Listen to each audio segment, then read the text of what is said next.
Hey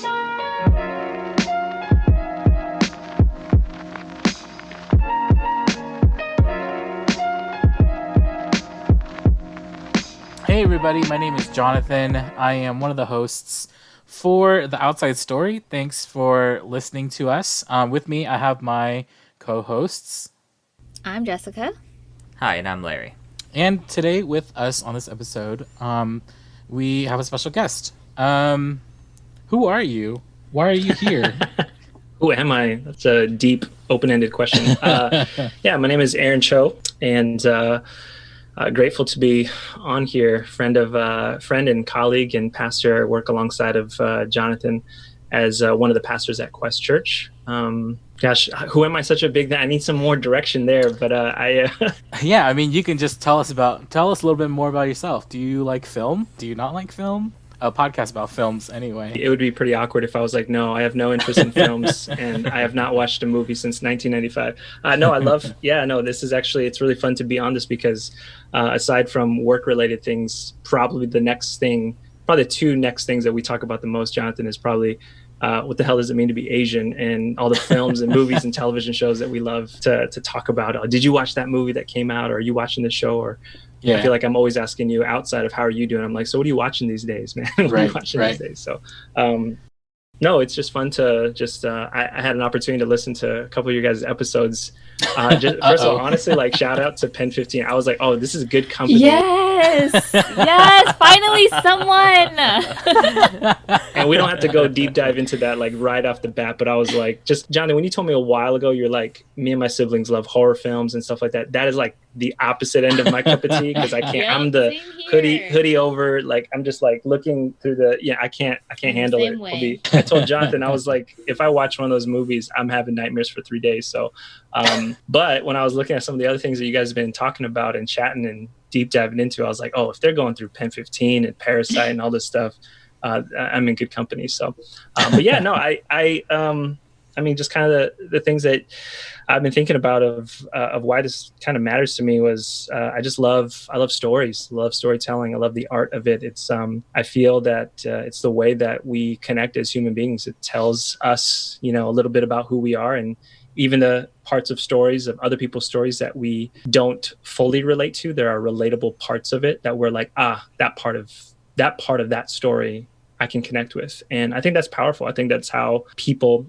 find, human connection, and we're wired, for that connection, and we're wired as human beings to be storytellers from the beginning of time. And so we're doing, I feel like, a pretty good job of keeping that rhythm and ritual going. So yeah, that's good. I mean, I would say the same thing for me too. Just story is great, and it's how we all connect. And before we dive a little bit more into that, you lived in SoCal for a little bit, right? Yeah. Do you have any like connections or even like experience with film industry? Was it you that said that like you were thinking about studying film too at one point? Yeah, that was like undergrad. I mean, it probably crossed my mind just because I had a passion for it. And then of course the Korean Asian American voice inside of me, that was my parent or my father's voice, my dad's voice is like, that will not make any money. Why would you ever do that kind of a thing? So it's definitely like kind of stayed in the vein of hobby. We did have a film and rhetoric studies program, a major that two of my friends were into. And I envied them because they were like writing papers, deep diving into film and studying film, making films too. And I'm like, studying econ graphs and studying charts for economics, which the funniest part is that I'm in ministry as a pastor. I'm doing nothing related to economics. I could have definitely studied film for 4 years and that would have still had nothing to, and actually probably may have actually translated a little bit better to what I'm doing today. But no, I mean, yeah, it was something that I think I've always just kind of been into. I think it's funny whenever I have conversations, even with my wife, when we talk about TV shows or movies or something like that. She's like, you watched so much TV as a kid, didn't you? And at first, like, I'm defensive. I'm like, no, I studied a lot. And I'm like, no, I watched a lot of TV. I watched a lot of movies growing up. So that's just kind of an area that I love. Yeah, for sure. What were some of those TV shows or even films that were kind of impactful for you as a kid growing up? As a kid growing up, I watched a lot of things. It was kind of eclectic. It was kind of all over the place, but I probably like television shows. I was like, I grew up in the and the early '90s area, early '90s era of like TGIF. You guys remember TGIF? Yes. Like, Thank Yeah. Goodness It's Friday. We Ew. would watch all those shows. I'm like trying to remember. Like, it always rotated and changed, but like Boy Meets World and like some of these shows that we would always like get glued and watch over and over again. But I mean, I'd say like hands down, like I grew up watching the Cosby Show. I grew up loving like my all-time favorite shows: Fresh Prince of Bel-Air, Martin. Yeah. I kind of was in that Friends vein for a little bit. There was just few and far between of shows that featured people of color, and there was definitely not a lot of shows that featured Asian Americans. So I know those were the shows that just some reason. I mean, that was just kind of the context and the community that I was around as well too. Growing up in just south of Seattle in a little suburb called Federal Way, there's a lot of Koreans, particularly a lot of Asians, a lot of African Americans, and so in that vein, like the people around me and the shows that I watched, kind of like would gravitate towards television shows that featured prominent folks of color too.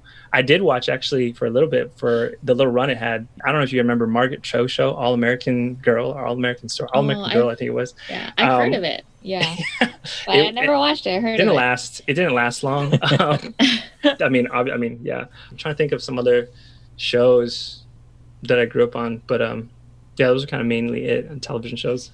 Yeah. Are there any? What about you? Well, yeah, that's a good question. Like what shows did we watch growing up? Yeah. Similar. I think we're all pretty similar in age, so we kind of all grew up in that era. I watched Boy Meets World, hands down, one of my favorite shows. Saved by the Bell, Family Matters, all Full the TGIF, House. classics, TGIF yeah, classics, like all those, yeah. Mm-hmm. Yeah. Mm-hmm. X-Files. My wife loved X-Files too. That's like she was a big X-Files. I think I person. was too scared to watch X-Files. Yeah, I didn't deep dive into it, but then looking back, they interestingly age well and they don't age well at the same time. Like Right. It's like, I don't know about this, but you're still glued to it. You're like, oh man, when they bring back the X-Files, like, ooh, this is good. This is crazy. It's bad, but it's so good. Yes, yeah. Yeah, I definitely remember those sitcoms too. Stuff like My Wife and Kids was a really good one. I love that one. Sister was real good. Yeah. Tia and Tamara Mowry. Shout out to the twins. In there. Right. Yeah, and then I think Larry and we grew up on cartoons as well, like Saturday morning cartoons. Oh, So, yeah. like, any of the stuff that used to play on Saturday morning. I'm trying to think like Spider-Man, Teenage Mutant Ninja Turtles, X-Men, all those. Right. Yeah, and then How's it- I think as I got older too, like Jackie Chan Adventures was one of the ones, I missed that one. Like I missed that boat on that. I think I heard about it, but I never watched an episode of that, which I'm kind of envious that you got to catch that in your generation. Yeah, it's actually kind of good. You should go back and watch it. I should. What ages well too is The Simpsons. That's a classic for me too. Simpsons and Family Guy have aged well. Those are some classics for me. Yeah, for sure. Nice. Yeah, pretty much the same thing. A lot of cartoons. A lot of cartoons. That's pretty much it. Just cartoons. That's all my childhood really is. A lot of cartoons. That's and then good. We always hopped on the hype train for like Pokemon, Digimon, Yu-Gi-Oh. Yeah. Man, everything. It was pretty bad when There you go. When we got into those new things. Yeah. Yeah. Yeah, for sure. What about current films now or TV shows now? Like, what are you watching? I'm trying to think right now what's happening. We have a 2.5-year-old, so my TV intake in it has dropped down a lot. But I'm trying to think of like things that are currently on right now. Well, like Pen 15, I mean that season ended, but I would consider that a more recent show. We kind of I have to like categorize the shows. Like we watch multiple shows at the same time. I'm sure you guys are like this too, where it's like, Oh, yeah. Are you in a comedy mood? Do I need to just laugh? And do I have only like 25 minutes or 30 minutes? That's all the time I got, and I just need to watch something that's funny. Or do I need something intense and drama and I got an hour or so? But yeah, I mean, like the short kind of comedy stuff I love. Yeah, we've been currently watching Pen 15. We wrapped up this last year Silicon Valley. That was a show that we were glued to for a while. I'm getting on the Veep train right now and I'm absolutely loving it. Veep is, I don't know if you guys watched any of Veep, but it's a hilarious show. It's kind of a mix of, it's an HBO version of Parks and Rec and maybe like Community and all the weird thing. Yeah, put Office and Parks Rec together and put it in HBO with a lot more, vulgar language and whatnot, crude humor. And then that's where you get with Veep. I'm trying to think of dramas right now. I had to like list them because I was like, I'm going to forget. But actually my favorite drama last year was the show called Rami. don't know if you guys have heard of Rami. Mm. It's on Oh, it's Hulu. on Hulu. Yeah. Yeah, really good.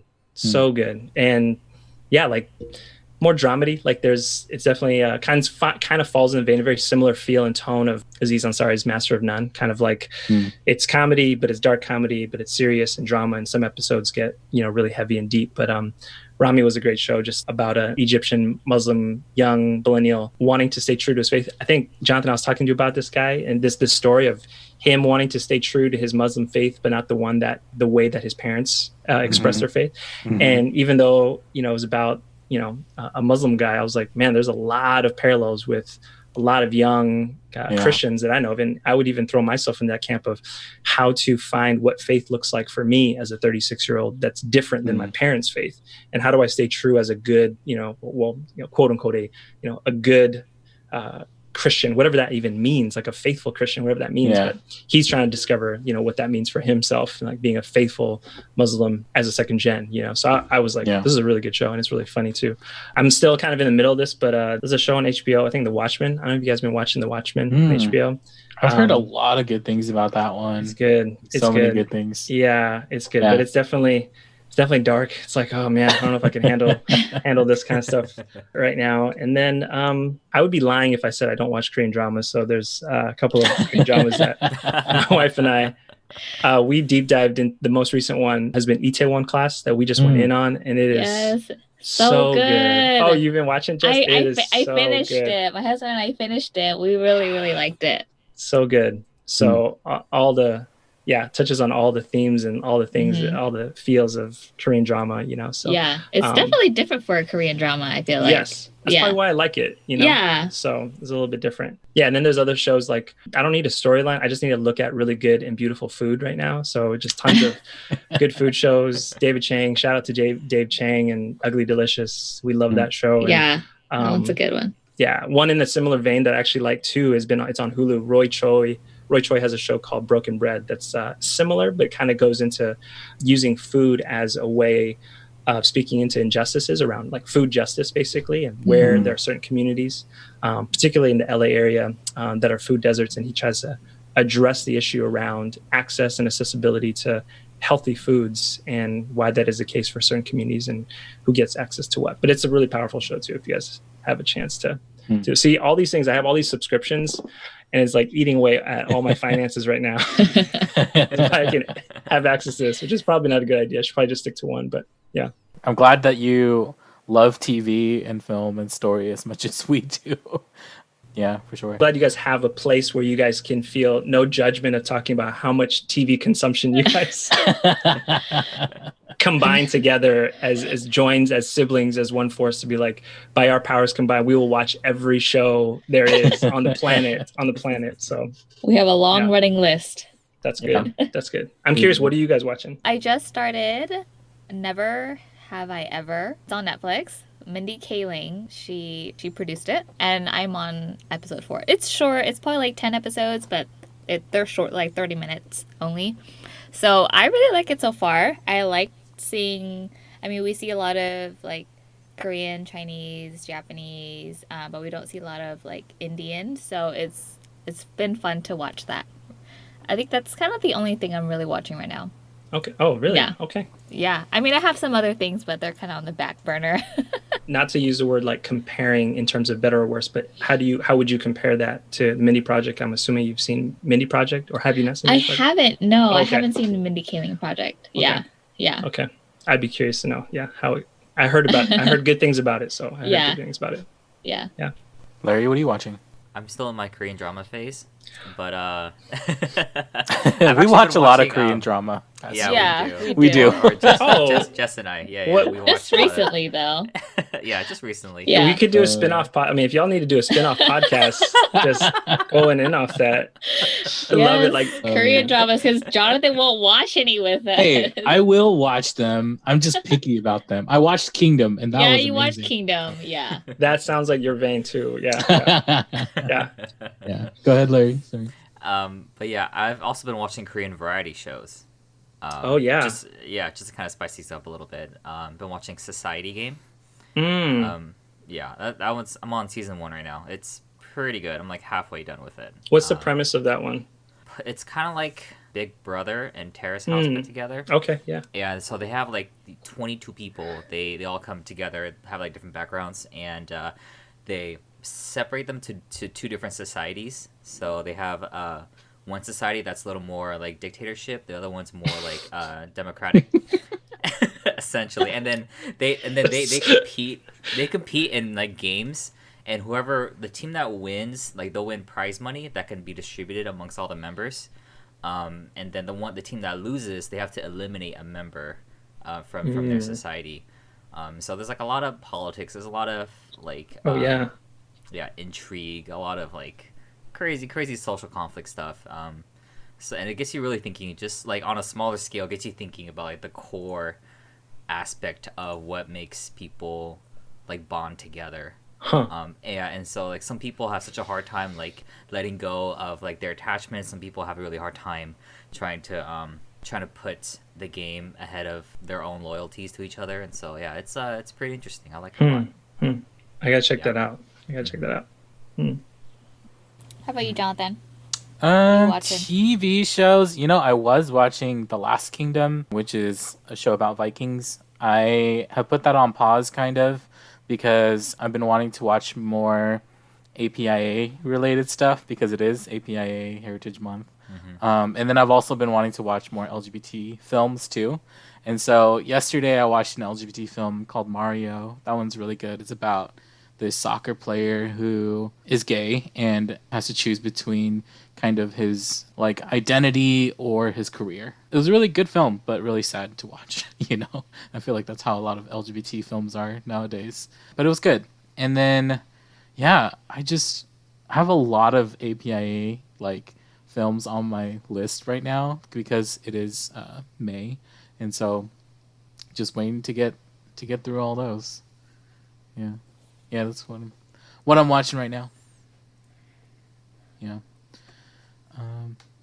So PA, question for you. Yes. What did you think of Parasite? That's such a there was no build up or no transition to that. Just like, what did you think of Parasite? Gosh, I thought it was a phenomenal film. I thought it was, I have to put all my cards out just from the jump. So if it sounds like, oh, this guy sounds super biased, I'm absolutely biased of this film, because, I was like rooting for it from the jump. I feel like that's okay. Like, I feel like that's part of why we love films so much, is we root for and we cheer for the films that before we even watch it.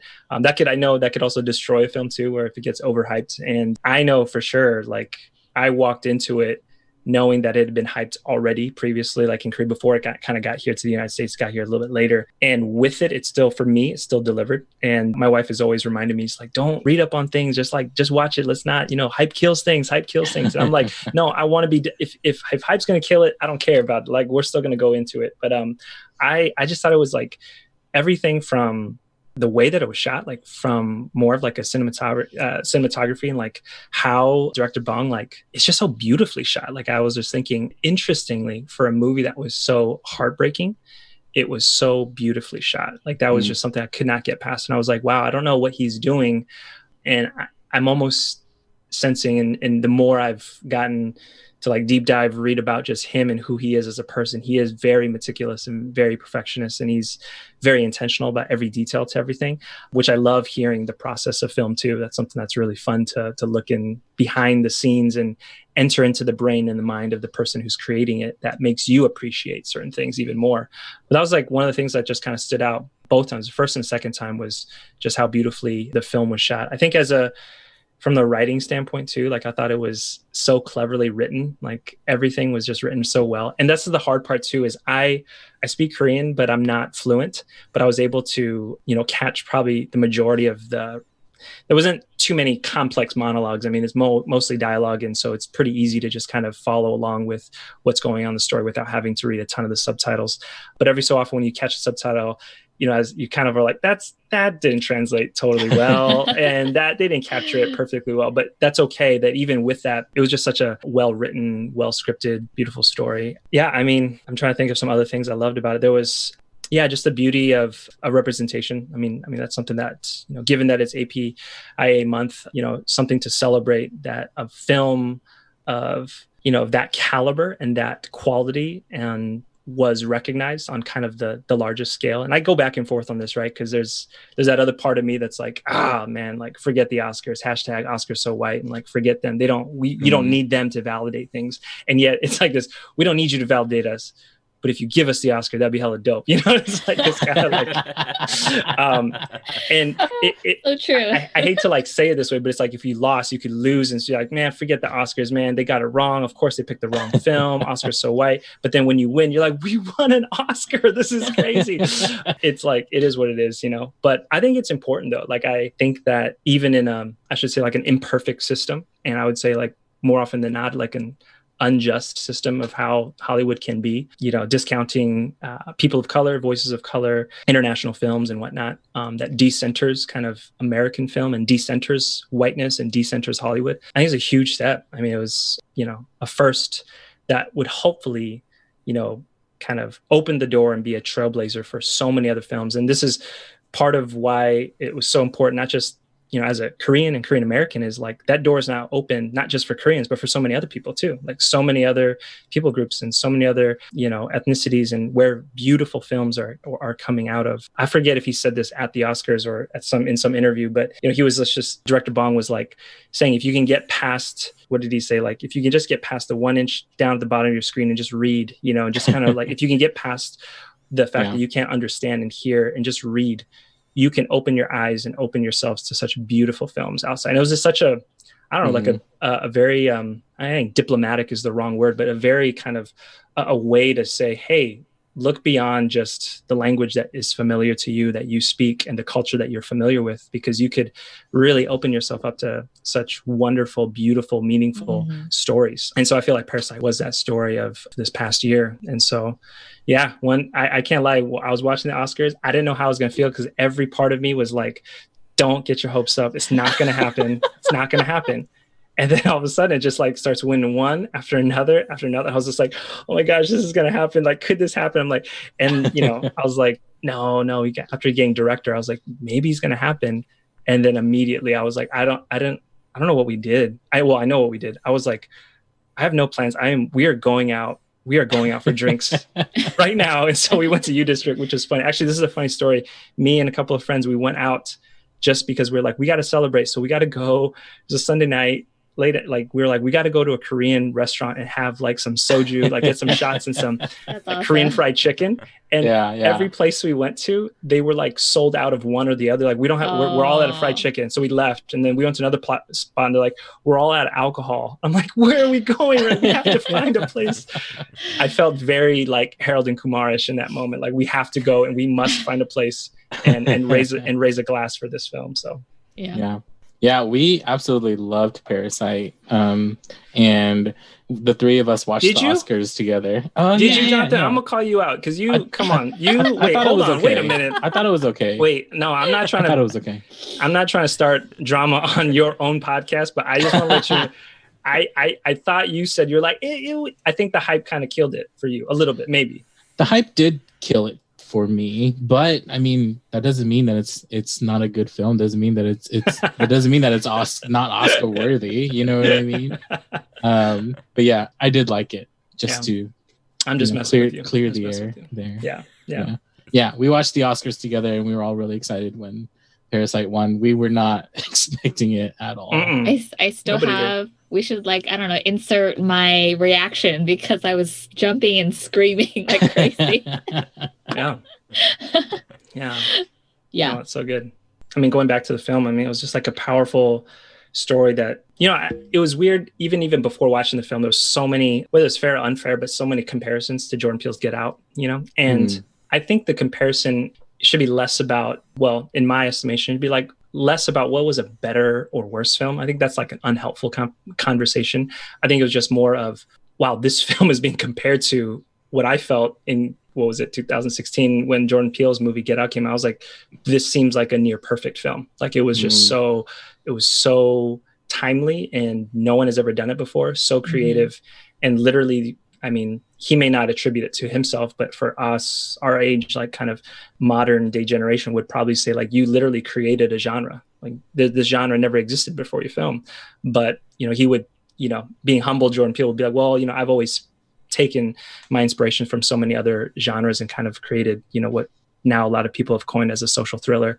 That Parasite kind of fell in line with that. There's that enough of humor, enough of a social, definitely social commentary, and then that thriller aspect of like, oh my gosh, what's going to happen to both of these families right now living in three families, living in this house. And so in that, it just kind of pulls you into essentially a new world. I feel like this kind of social thriller genre that's been more or less newly created, and kind of cool that people of color, blazing the trail, because one, who's really wanting to talk about social issues at that deeper level, and then using their creativity and storytelling to create a beautiful story. Right. And then, I'm just going to say, you have white folks, trying to make social thrillers too. And it's terrible. Not working like at all. Like the movie, The Hunt, is terrible, I haven't seen it yet, but no. I haven't seen it either, but I can tell you it's terrible. Just watching the trailer and even like reading the reviews and stuff like that, like people don't like it. But I do think this kind of genre that like has kind of like come out of like experiences of people of color, like this genre of social thriller, I feel like it's just so inherent to the experiences that we have. It's not that it's like Jordan Peele said, it's not like he tried to create a new genre. He was just telling his story. And so I think it's just a kind of like a repercussion of the ways in which our stories kind of manifest. Yeah. Kind of along the lines of Parasite, why do you think that Asian American representation in Hollywood is important? I feel like there's multiple ways to answer that. I feel like the first thing that just comes to my mind, I feel like this most important thing, is our voices matter. Like, I think that if you can't value, and it begins with like us, and I use us very collectively, very broadly speaking. If we can't value our own voices and our own stories for ourselves, then nobody else will, right? Like, I don't think, just to be quite blunt, is like Hollywood or, white majority media won't care about any Asian American story if we ourselves don't care about our own stories, So I think it matters because that power and the access that Hollywood and media and television and media, television, film, and movies have, because they have this far reach, and at this point now it's just beyond, I have to turn on my TV to tune it to the network, whoever has cable anymore, or I have to go and buy a ticket to go watch a movie. Now it's literally like, I can sit in my house and just click on Netflix or click on Hulu or whatever the case may be, and just scroll through what's available. And as I scroll through and I don't see anything that looks like me or represents me, it's hard to feel that, one, does my story really matter? Like, does anybody really care to see my story?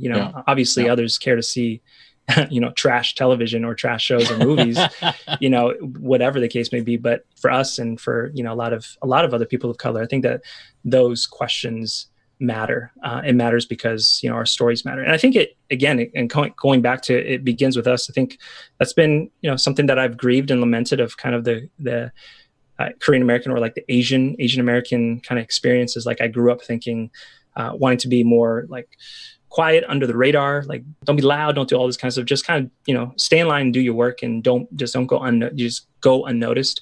That kind of has like seeped into the psyche of how we then think of our stories being portrayed even on bigger screens. It's like, oh, does it really matter that, an immigrant story is told, or the central characters are people of color or Asian American descent?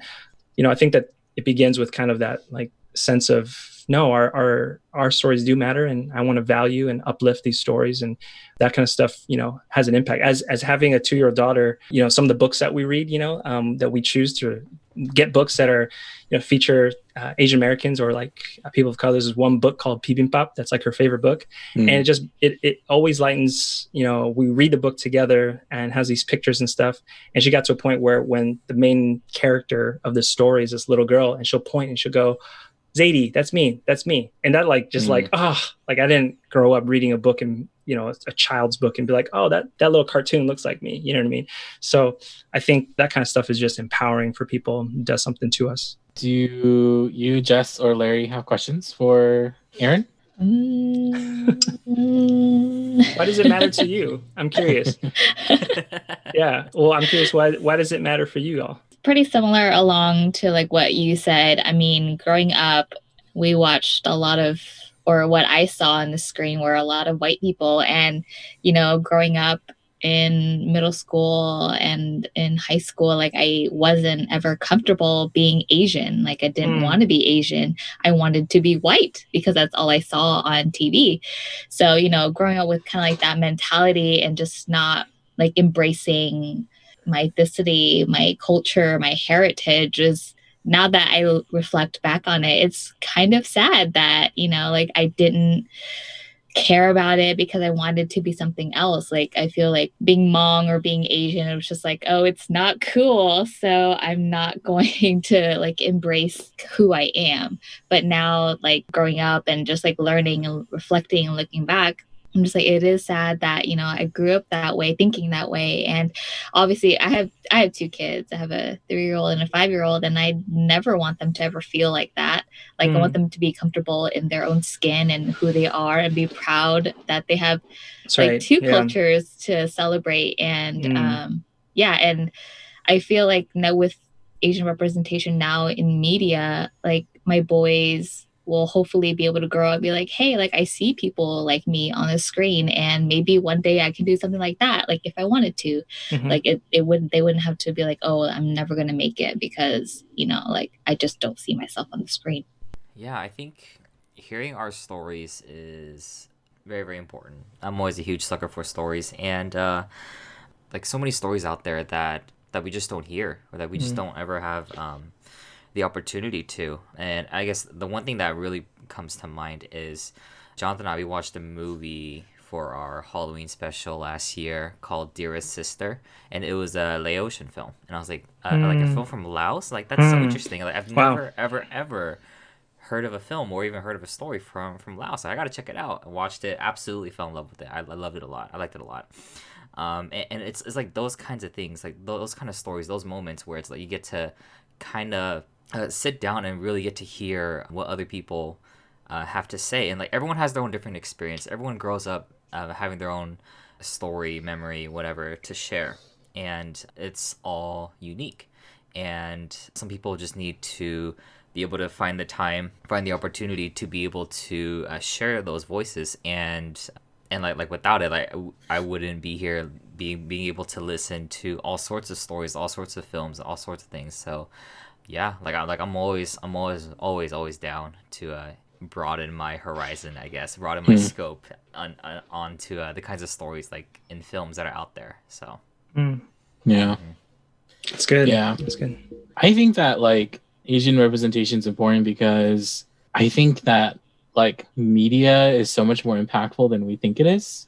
And if white folks are the only ones telling our stories, then that's just the way that people are going to see how Asians are. And, and I think that that's just not great, that these images or stories are the only ones that people are understanding and getting. And so for us to be able to tell our own stories, for Asian Americans to be able to represent themselves and who they are without having to, fake an accent or, without having to be the stereotypical Asian, I think can be quite powerful for someone who's never experienced, like another culture, That's the big reason for me. It's just, movies and TV are both very, very formational things. We grow up and they impact us and change the way that we think about things, changes the way that we see the world. And in and of itself is a form of art, a form of storytelling that kind of shapes us. And so it's important to have that representation. If you had a chance to go back to school and major in film, would you do it? And then be a filmmaker and then like yeah. Wow, that's such a, oh gosh. Could this get me fired if I said that? I don't know if I'm just kidding. I mean, in a weird way, like, just to I feel like if I said no, then that shuts down the conversation really quickly. So let me just say yes as a way to like explore this alternate universe, which I love films that do that too. Movies that have like multiple universes going on I at the love same that time. too. Yeah. I love this like, butterfly effect and all this kind of, oh, if I did this, where would I be? And stuff. Yeah. So yeah, let's play with that. I don't know if that'd necessarily be a good one or a successful one, but it would have been fun. It would have been kind of cool. I didn't, again, like the same thing, probably the narrative that you were saying about your boys too, Jess, is like, I not only didn't do it because, you know, there was a sense of like, oh gosh, you know, what are the chances of this happening? But I couldn't at that time name an Asian American, a Korean American, let alone an Asian American director at the time, you know, like it was funny because I could name all my favorite directors during like I was watching films, even paying attention to directors as early as high school and then through college too. And like watching films, and all of them were mostly like white men, like white directors, you know? And so in that, it just seems like, why would there be room at the table if there's not any room at the table already, you know? And so, yeah, so I mean, it's kind of, I mean, I say that all to say that's probably what kind of holds you back, but it would have been kind of cool to explore that. And knowing what I know now of the possibilities, it would have been really cool to really explore some of, you know, my own story and like, you know, intersecting that with other people's story and wanting to, you know, Larry, kind of like what you were saying, just like being able to, you watched a film that you loved and you're like, Laos, like when and what world would I have lived in to think that this movie that was deeply formative and shaped me and I loved and enjoyed, that I would have imagined came out from Laos. And I think that could have been really cool. The other cool part too is I don't have a ton of regret because people are doing such amazing things now. Like I'm really encouraged by, you know, quote unquote, younger generation. I don't know if that's even the right term. There's some directors that are older than me for sure, but now getting to see that the timing of it seems like it's trending upwards in a lot of ways. And now people are like, you know, seeing a lot more. Obviously, the internet and everything like that allows for more access to certain types of films and stories being told. I recently I forget, it was like the Seattle Asian American Film Festival, there was a movie that came out called Happy Cleaners. And it actually was one of the makers of the film. His wife went to Quest, actually. Moon Kim went to Quest, and then her brother's son did the audio engineering for it. So we went to go support it. And so my parents, I mean, still to this day, own a dry cleaning business for almost like over 30 years. And I saw the trailer. I saw the trailer a long time ago, actually, because Son's father was on the elder board at Quest, and he showed us the trailer. He's like, my son and my son-in-law made this film, and you know, we're really proud of them. And this was months ago, before it kind of got some traction and, you know, won a few awards, and then, you know, got into a couple of film festivals. But you know, I saw the film. I was like, we got to go watch this. You know, this could be my story. And just the preview alone like brought like emotional tears to me. And I was like mad. I was like, oh, if I was a filmmaker, this was the movie I would have made, you know, something like that. I was super salty, but I got over it really quickly because I was like, this is a phenomenal film. But what was really powerful is I actually, I brought my parents. It was the only movie I've ever seen with my parents at the movie theater. And I was a little naive when I asked them. I was like, hey, in like 3 weeks, you guys want to watch this movie? It's about cleaners. They had no idea. They're like, yeah, sure, we're free. It wasn't until the day of, I kid you not, I was like looking forward to it until the day of. I was like completely filled with anxiety because I was like, oh, this was a mistake. Because this film is probably going to expose some like deeper, probably some painful truths, and I have to sit next to my parents while I'm probably going to see my story on screen of probably the jerk teenage kid who's going to like go off on the parent and be like, oh, that was me. And then now it's awkwardly sitting next to the person that I probably did that to, you know, and then it opens up a possible can of worms of what it could have been. But it didn't happen. I mean, there was some tense moments that I kind of had to like look sideways and be like, oh, you know, are they going to walk out? Or are they going to be like, why'd you bring me to this film? At the end of it, I asked both my parents, and this was like super powerful. I still get emotional. I asked my dad, I was like, how was it? I told him in Korean, I was like, "Appa, 어땠어?" I was like, how did you feel? And he said he cried because he was like, that was my story. And I was just like, oh my gosh, you know, like how much impact it had on me. And I was really grateful that a lot of the film was also in Korean too. Like the parents were speaking in Korean more often than not. I didn't know if it was going to be completely in English and just like 1 or 2 lines in Korean, but the parents mostly spoke Korean to each other. So that was just like really meaningful. Like I walked away thinking I would have never imagined ever in my life that I would, 1, watch a film with my parents, 2, watch a film that was about a Korean American family and the central context of it was owning a dry cleaning business, and struggling as immigrants. So, I mean, I hope that answers probably the bigger question of like, why do these stories matter? These are our stories. So. Yeah, that's interesting that you say that, because I think for us, correct me if I'm wrong, but like movies and films were something that our parents, kind of watched with us a lot. Like we grew up watching Disney films together. My grandparents or our grandparents would always be like watching TV and movies in the background while we're all sitting in the living room together. I feel like us as a family, like the television was actually something that we kind of gathered around, right? Whether or not we did it intentionally. Yeah. So, yeah.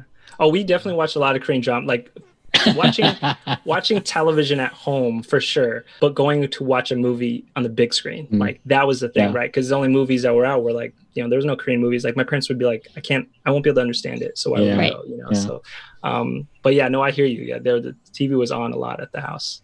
Any more questions, guys, or PA? Do you have any questions for us too?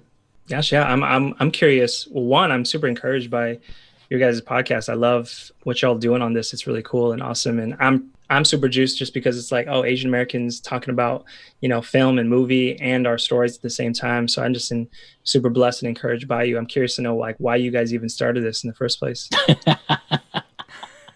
That's a good question. Do you guys even remember? I think we were all home at one point. I don't remember what point it was, but we were home. I think we were just sitting around the table, just talking about movies and shows and stuff like we normally do. And I don't know who brought it up. We're like, we should start a podcast. I mean, it's the trendy thing to do now, start a podcast. So I was like, we should do it since we all love movies and TV and yeah. I think we were like, hey, we should do a podcast, and then we were all like, but what would we do it on? And then we started talking about like, oh yeah, TV and film might be good, so we just all decided to jump in on. Yeah. There you go. Yeah. That's awesome. Yeah. I think it was just kind of a joke, and then it turned into something serious. Yeah, we've been doing it for a year now. Yeah, awesome. That's crazy. A year. Wow. Congrats. That's awesome. Yeah. That's awesome. Okay, so your first film, if you had the means to make it, what genre would it fall under? So Jonathan probably doesn't know, because I probably never shared this. I will have ideas that start off and I'm like, this would be a great idea for a film, and then never like play out with it.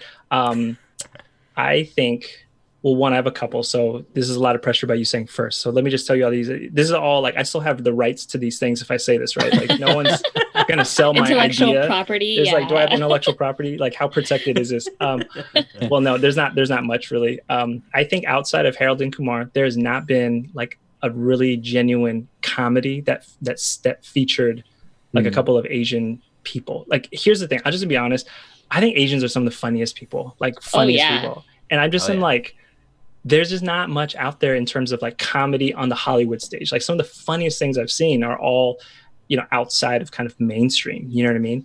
And I get like really encouraged by some of the folks who are just kind of doing it on kind of like the YouTube scale and just doing like small little segments here and stuff. But I mean, one, they're probably already going to get there at some point. Someone's going to write them a check and be like, you got all these millions of people. Let's make your movie. Let's just do it. But some kind of like something in that vein of like a comedy that featured like an Asian American, not just a central character, but a group of Asian American friends or like an Asian American family where they are the main characters in like a driving comedy film would be really awesome. I think that'd be really cool. I actually been thinking about this for a couple of years, not in a serious mode, but I thought about a movie, and this would be probably dramedy, more drama, but then also comedy too. And Mua, this is not about me, just letting you know, just a thought that I had. So don't put this on like, oh my gosh, this would be about a pastor. So a clergy person, some other pastor of some other person, right? But that was struggling with their own faith and had to like lead a congregation and had to manage this hard balance of like, I have to be one way for these people to provide hope and answers and whatnot. But inside they're even wrestling with themselves. And there's a little bit of kind of imposter syndrome with that. And I think it wouldn't just fall just purely as a drama. I would want it to be a dramedy because I think that there could be a lot of hilarious moments around a pastor thinking like, I don't even know if what I'm about to say I even believe, but I'm just going to have to say what it is and to see how that's going to help people. And in a lot of ways, I'm not saying that happens often in this world, in pastoral ministry, but I think there's a lot more like faith and doubt. The conversation around faith and doubt are a lot more connected than people might think. They're not on polar opposites. I think that the genuineness of a person's faith has to be rooted in a lot of doubt and insecurity. And I honestly probably have no idea what the heck I'm doing most of the time or what I'm saying, but I'm still here. Like I'm still showing up. And I think I've seen that complexity done, that kind of dynamic, that belief and unbelief type of dynamic had in movies and in storylines, whether it's in relationships, like two people, we love each other, we hate each other. Is this going to work? Is this not going to work? This is, ebb and flow through it. But I've never seen it done with like a pastor, but nobody wants to watch that movie. I don't know if anyone wants to watch that movie. That's not true. I don't know. But I think that'd be kind of funny. So I don't know. Those are a couple of things.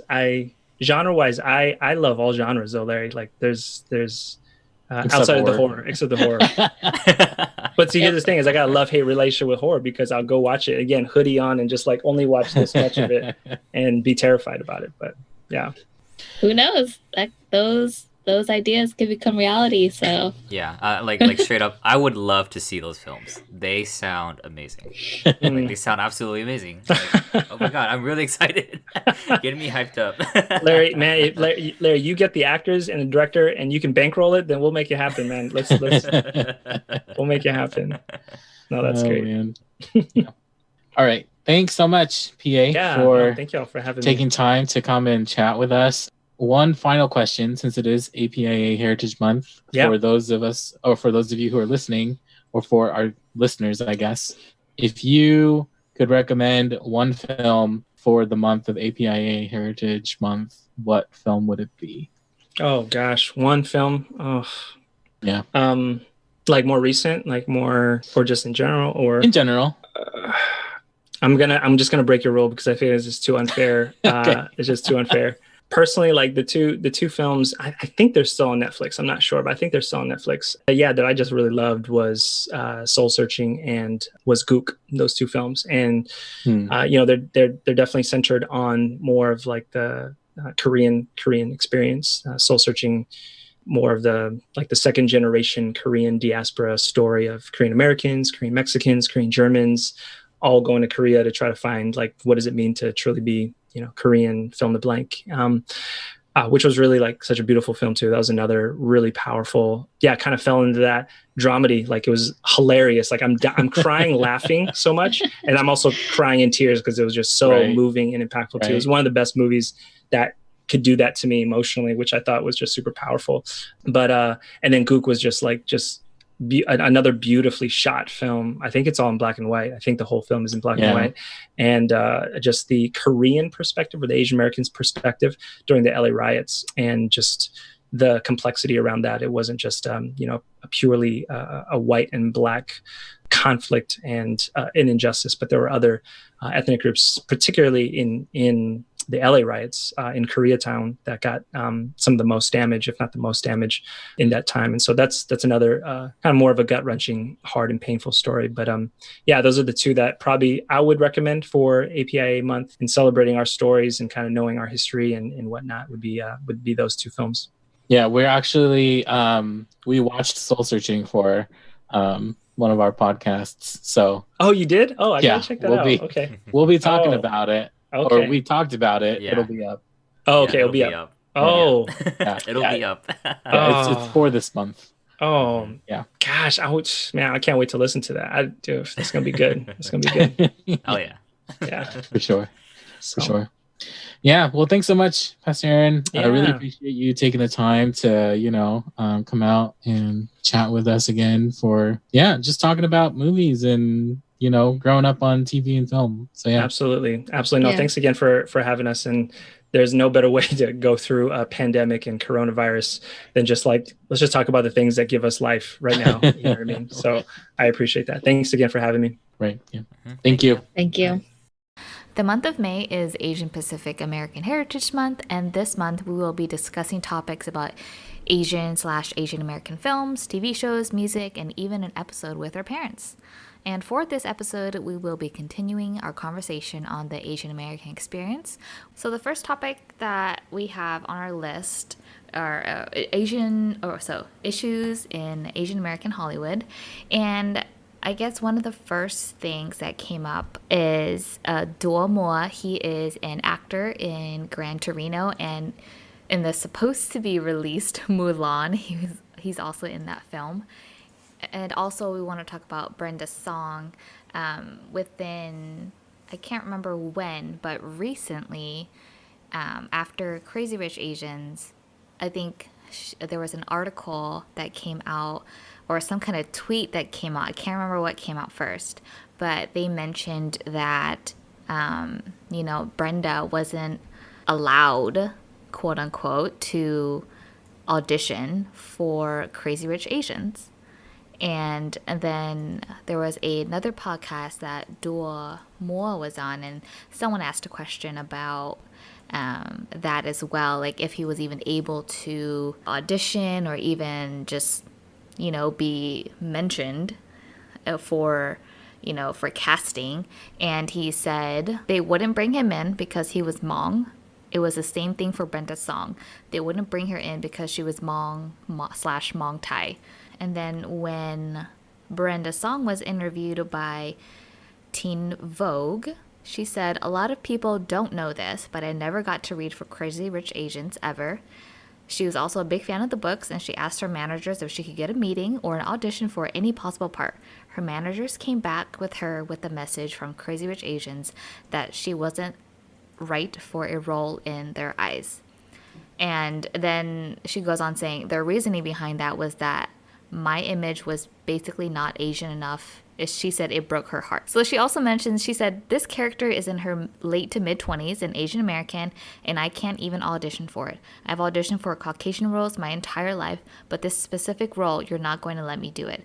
You're going to fault me for having worked my whole life. I was like, where do I fit? And I think this was all on Twitter, and John Chu, the director of Crazy Rich Asians, he denied the accusation, and he said, would these words ever come out of my mouth? Nope, that makes no sense. I feel horrible that she thinks this is the reason.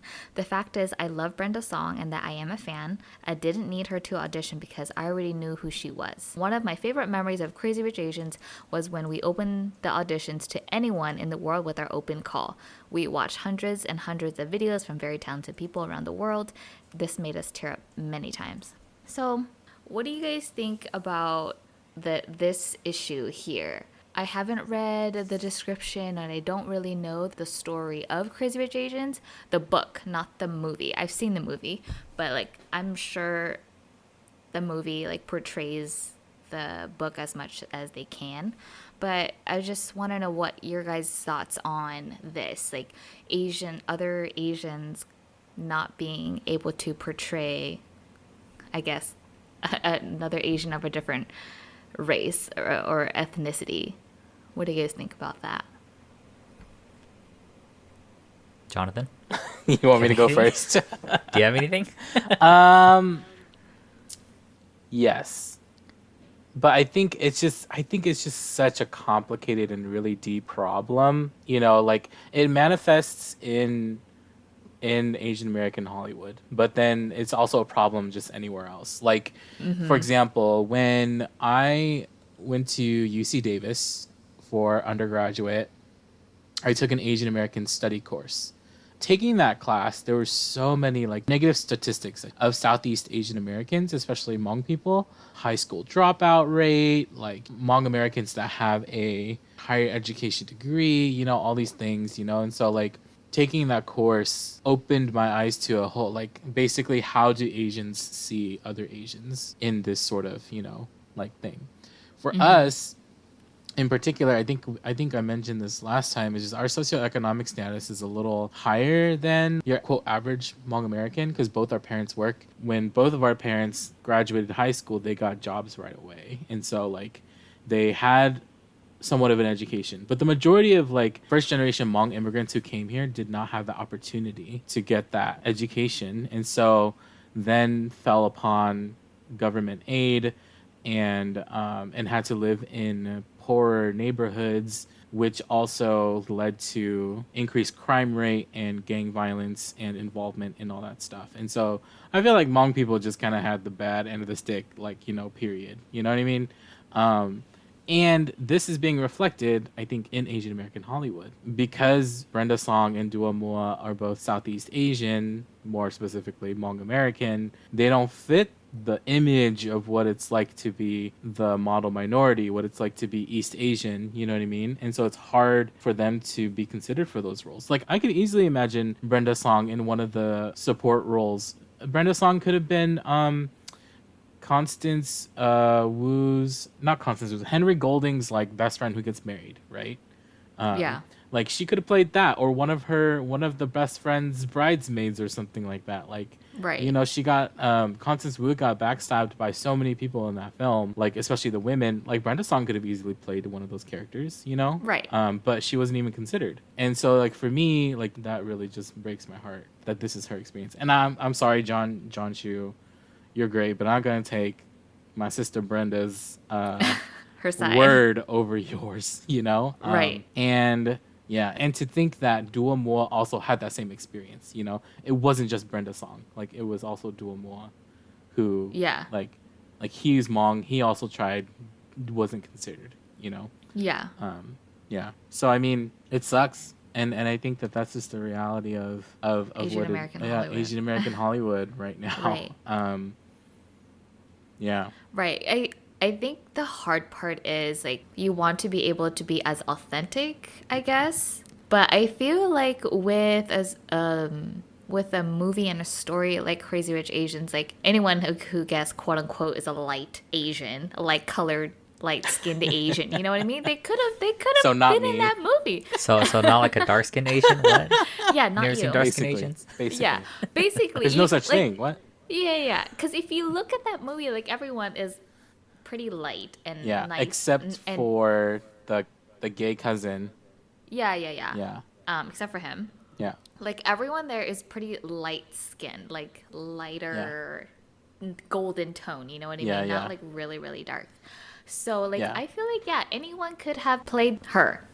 Any of the characters, you know what I mean? And it does really suck that, they weren't even able to audition, which I think is ridiculous because of that quote, that tweet that John Chu tweeted. He's like, oh, we saw so many auditions, blah, blah, blah, videos. But it's like, okay, but why didn't you even like, if you know who she is, like, why wouldn't you even let her, like, audition or even read for it? You know what I mean? Right. Mm-hmm. If she read and wasn't the right fit, then at least, you know. But you never would have known if she was the right fit or not. Like, Right. she could have been. So, but what I was going to say is, like, like, anyone could have, light-skinned Asian, could have played anyone in that, in any of the characters. But I think for more, like, specific, like, story-wise, like, say if the story was about a, I don't know, Chinese-American family, like, yeah, of course, you probably might want be authentic as you can portraying like an Asian American family, or like you want to be authentic, but then you also want to be able to, like, I don't know, give opportunity to people, like especially for like Asian American actors who never got the opportunity, and then to even go and like deny them the opportunity. It's just like, okay, this is like white Hollywood all over again. You know what I Right, mean? right. Yeah. What are your thoughts, Larry? Yeah, it's a little weird because like the first thing that comes to mind is in China, Takeshi Kaneshiro. Like he's Japanese, but he plays a lot of like Chinese characters, that from films that are made in China, like When We Got Married and House of Flying Daggers. Like he plays like a Chinese character, and so it's weird how like they're okay with that, because he filled in the roles and the shoes pretty well, which was great. He did a great job. I think he's mixed too. Yeah, I think so too. They Okay. have like a more of a tolerance, I guess. Okay, if he's mixed, they're more tolerable, I guess. Yeah, more Okay. tolerant towards him. Yeah, They I claim just- him. Yeah, it did seem a little odd why they would do that, but at the same time, I think I understand. I remember reading a quote, right, Jessica, from the thing you sent from Duomo. Like Yeah. like ultimately like it's a business. Like if you don't have that look, if you don't fit into what they're particularly looking for, like you're just not gonna get it. And that's the unfortunate part, especially because with a company that size, especially for even something like Crazy Rich Asians, because it's such a gamble already, you know. Right. And I think they wanted to play it like super duper safe. Like, you know what, we're just gonna lock out all the Hmong people and audition everyone else. Shake my head. Shake my damn head. Yeah, and I That's think it's funny. funny because like Asians are the only minority group who do this. Like we have this like big problem of wanting to like still be unique and still be like who we are. You know what I mean? There's this Right. weird sort of pride thing where like Yeah. there's this college humor skit called like "Are You Asian Enough?" and it's these 4 Asian Americans who are like basically judging people on how Asian they are and if they get to claim the identity of being Asian. Right.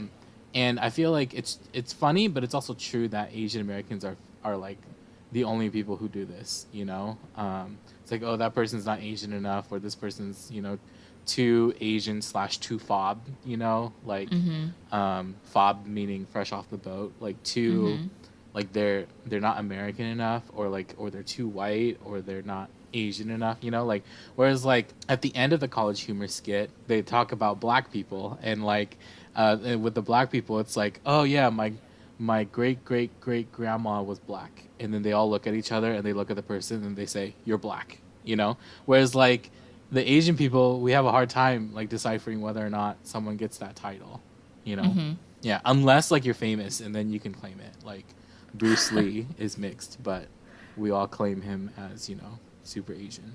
Yeah. Yeah.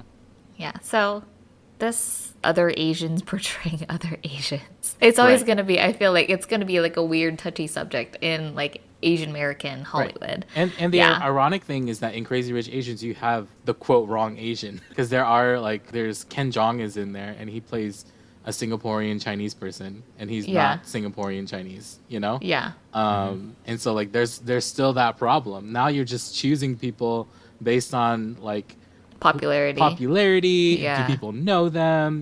Like are they my friend? Marketability, yeah. Yeah, like connections and stuff like that too. And so Yeah, but the crazy thing is like Brenda Song, like people know who she is. She was on the Disney Channel. You know Right. what I mean? right. Yeah, But exactly. I don't know if it could have been like her reputation, or I mean, I don't think she's had a bad reputation. I don't think so either. She's I had a don't very think so. clean, like, post Disney, like, like reputation. Life. Yeah, Yeah. yeah, But yeah, I don't know. It's such a weird thing. I guess we'll never know the actual details behind like their decision. But yeah.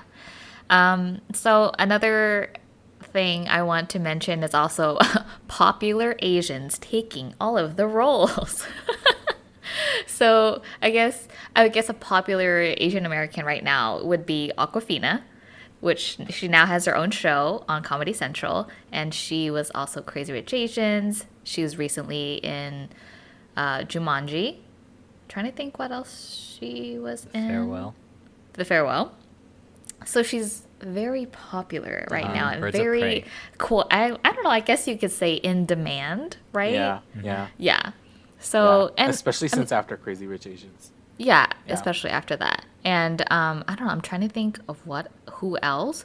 I put down Constance Wu, but I'm like, I don't know, she hasn't really had any other movies besides after Crazy Rich Asians. It was Hustlers. But then she also had this huge thing with like Fresh Off the Boat, like this. Did you guys hear about that? Nope. Where she was basically, I don't want to say trash talking, but she was just like, she was basically like done with like Fresh Off the Boat. And okay. then I don't know how many months after she said that, then Fresh Off the Boat got canceled. Oh, So okay. people were saying like, oh, like now I bet you she's relieved because she can do all these other things, Basically, she was saying she felt like Fresh Off the Boat was kind of like holding her back from being able to do different projects. I'm Oh, like, oh okay. yeah, I get that. So yeah, I don't know. So I don't know if Constance Wu has any other things coming up, but can you guys think of anyone else who is popular at taking all the roles besides Awkwafina right now? I'm trying to think of like Asian male actors, but I'm drawing a Right. blank. I mean, like you used to have like Jet Li and Jackie Chan, kind of like, Right. but then they're kind of nearing Yeah. the end of their Yeah. careers acting wise. Mm-hmm. But definitely I always saw Jackie Chan as kind of like that token Asian American like kung fu dude. You know what I mean? Right. Yeah. And then like Jet Li was also kind of that. Um, Mm-hmm. the sad thing, I guess, is that like they don't really have any like people who are like not Right. predecessors, like people who are coming up after them. You know, Right. Yeah. who are like like successors almost. yeah, successors of their like legacies and stuff like that. Like that's the sad part. And like you see people like Donnie Yen who are trying really hard to, you know, like kind of make it into the film industry or whatever. But the only people who are giving him a chance is Disney. Like nobody else is really giving him Yeah. a chance on anything else. Like even Marvel doesn't give him a chance, right?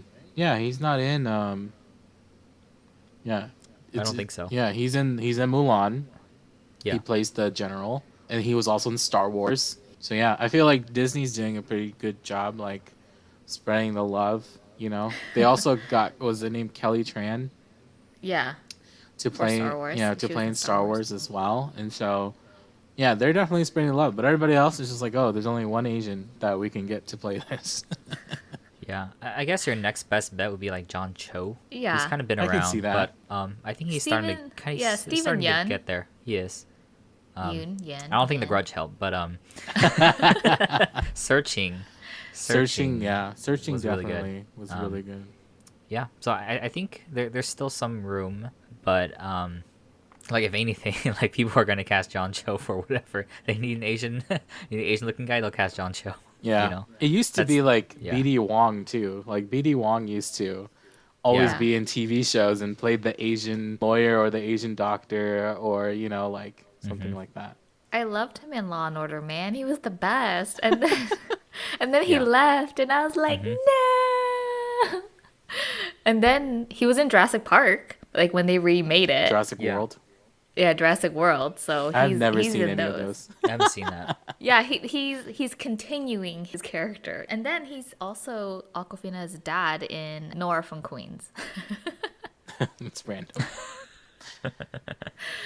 Yeah, So, see, yeah, so BD Wong is taking all the roles. Yeah, and then I think he was. Have you guys heard of the show Mr. Robot? Yeah, with Yeah, it's on Amazon. Rami Malek. Yeah, BD Wong is also in that show too, but Oh, I is don't he? remember his character. Mm-hmm. I've only I seen don't- season 1. Yeah, I think he. I don't know if he's like later on, maybe in season 2. Yeah, so maybe BD Wong is taking up all the. Yeah. Okay, so no, there's this go-to Japanese guy that everyone uses. Oh my god, what's his name? He was in Godzilla. The guy who plays Shang Tsung in Mortal Kombat. No, not him, not him. Man in High Castle. He's in that one too, right? Yeah, I know. You know what I'm but no- talking about? Yeah, I know what you're talking about. Okay, so Yeah. I swear, there's a Godzilla film. He was also in Pacific Rim. He was in The Last Samurai as well.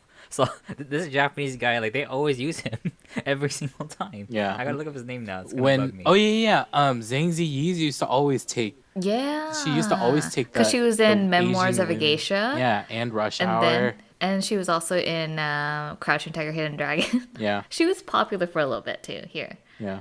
in the Okay, States, but now she kind his- of like disappeared. Yeah. His name is Ken Watanabe. Oh, yeah, yeah, Ken he was Watanabe. in. Ken Watanabe.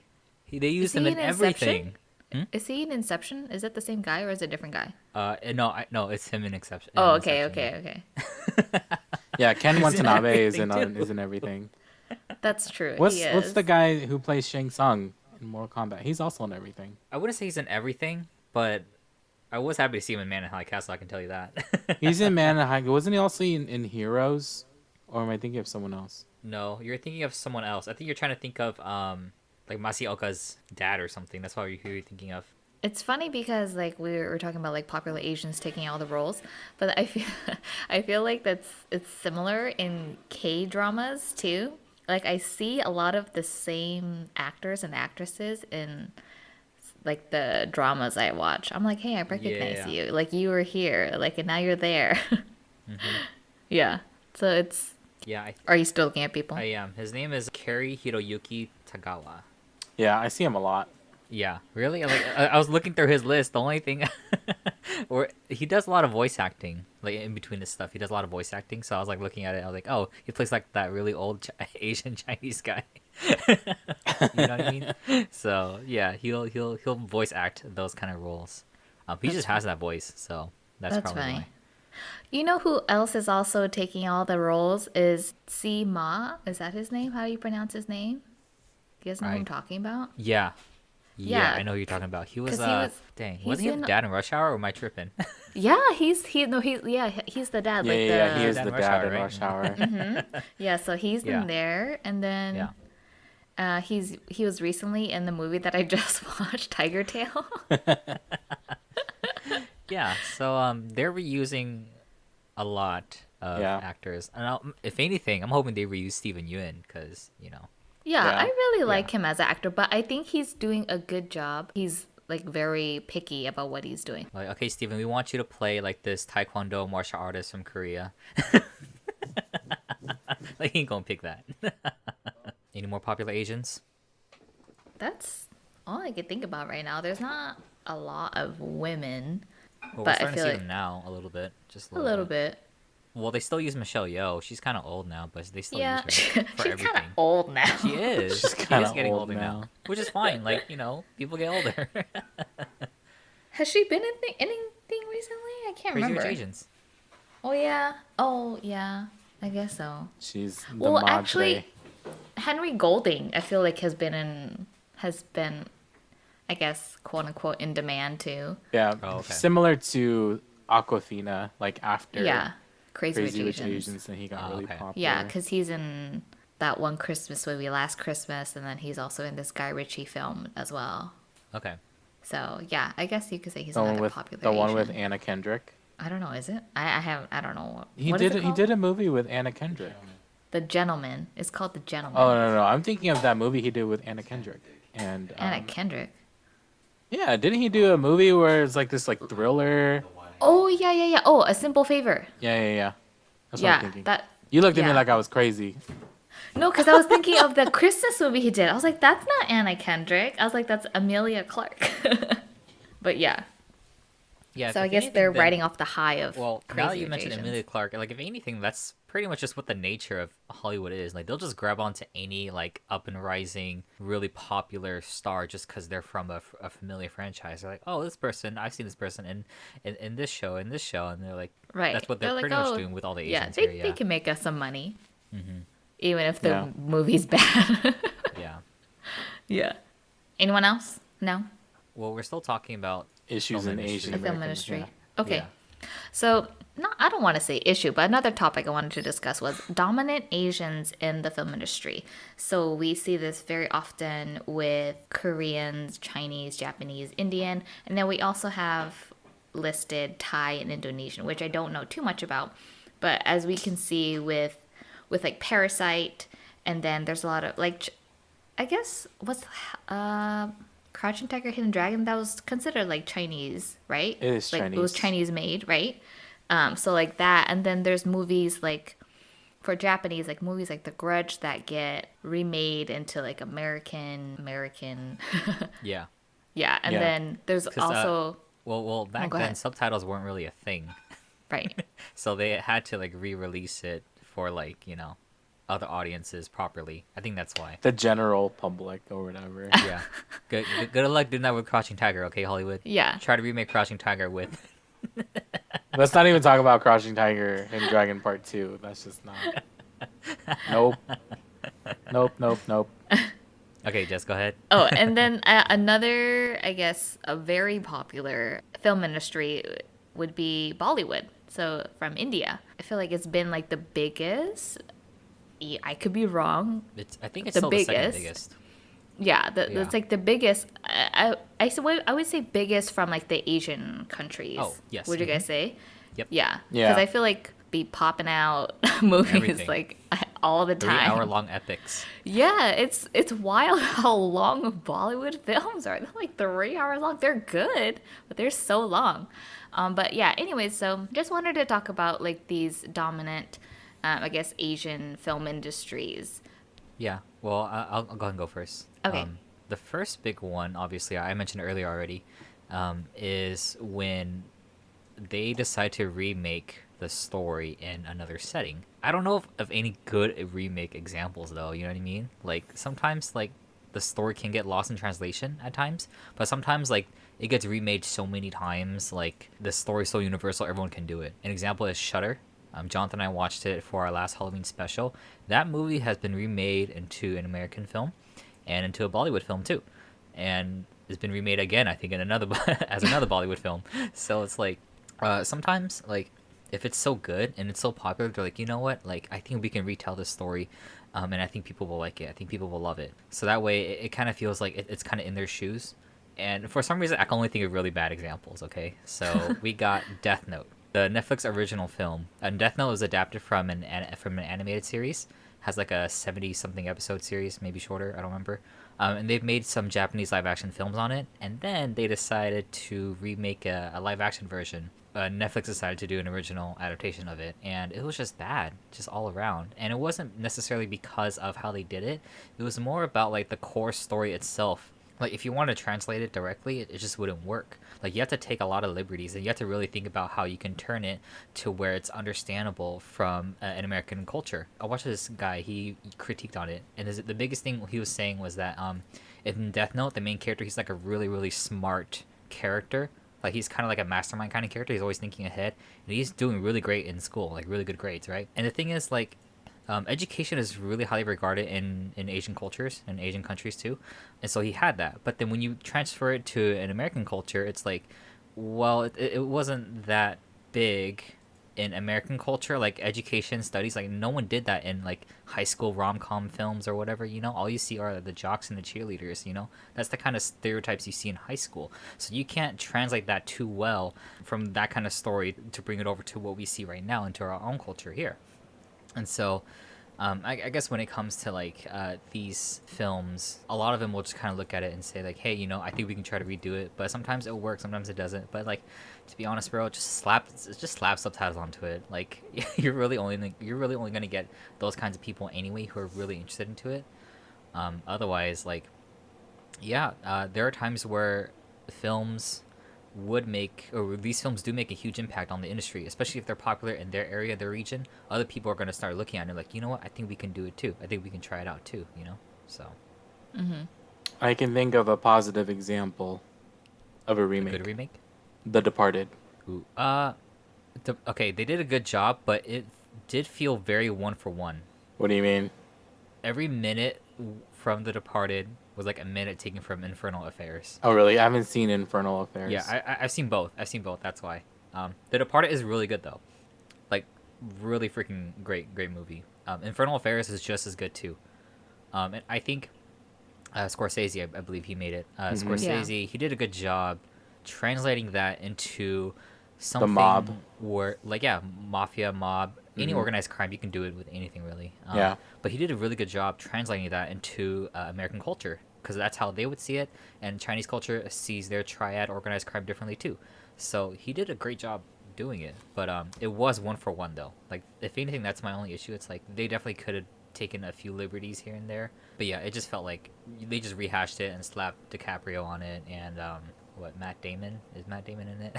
I think so. Mark Wahlberg.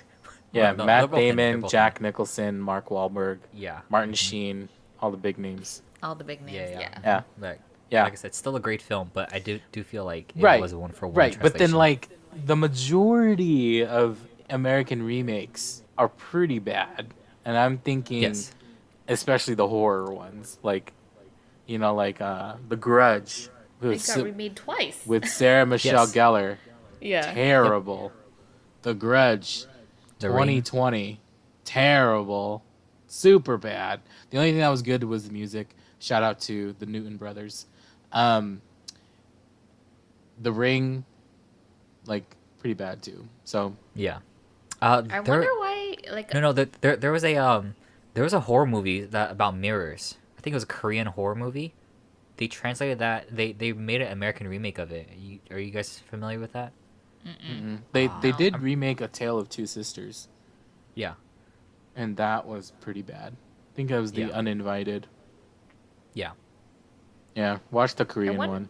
yeah, I wonder why, like, a lot of, I guess, American or Hollywood decides that they want to do a lot of like adaptations of horror, it's always horror, right? Mostly, I've only ever seen horror, never like a drama or a comedy. Like, I don't even think they would touch that. Humor is definitely really different.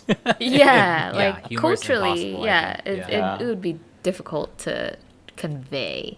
But yeah, even drama, I think they could adapt that easily. But then again, it's also, unless it's very like, the culture is like completely different, you'd have to really change the story. Yeah, wasn't Yeah. that one movie with Keanu Reeves and what's it called, Lake House? Oh, yeah. Sandra Bullock. Lake Yeah, House is it was originally a Korean drama. Yeah. Oh, really? Yeah. Okay. Yeah. I liked the Lake House. I can't remember it that well, but I remember liking it. I didn't love it, but I liked yeah. it. Yeah, so there are some exceptions, I think, but Yeah. most of the time, yeah, they just It's don't always bother touching horror, it. yeah.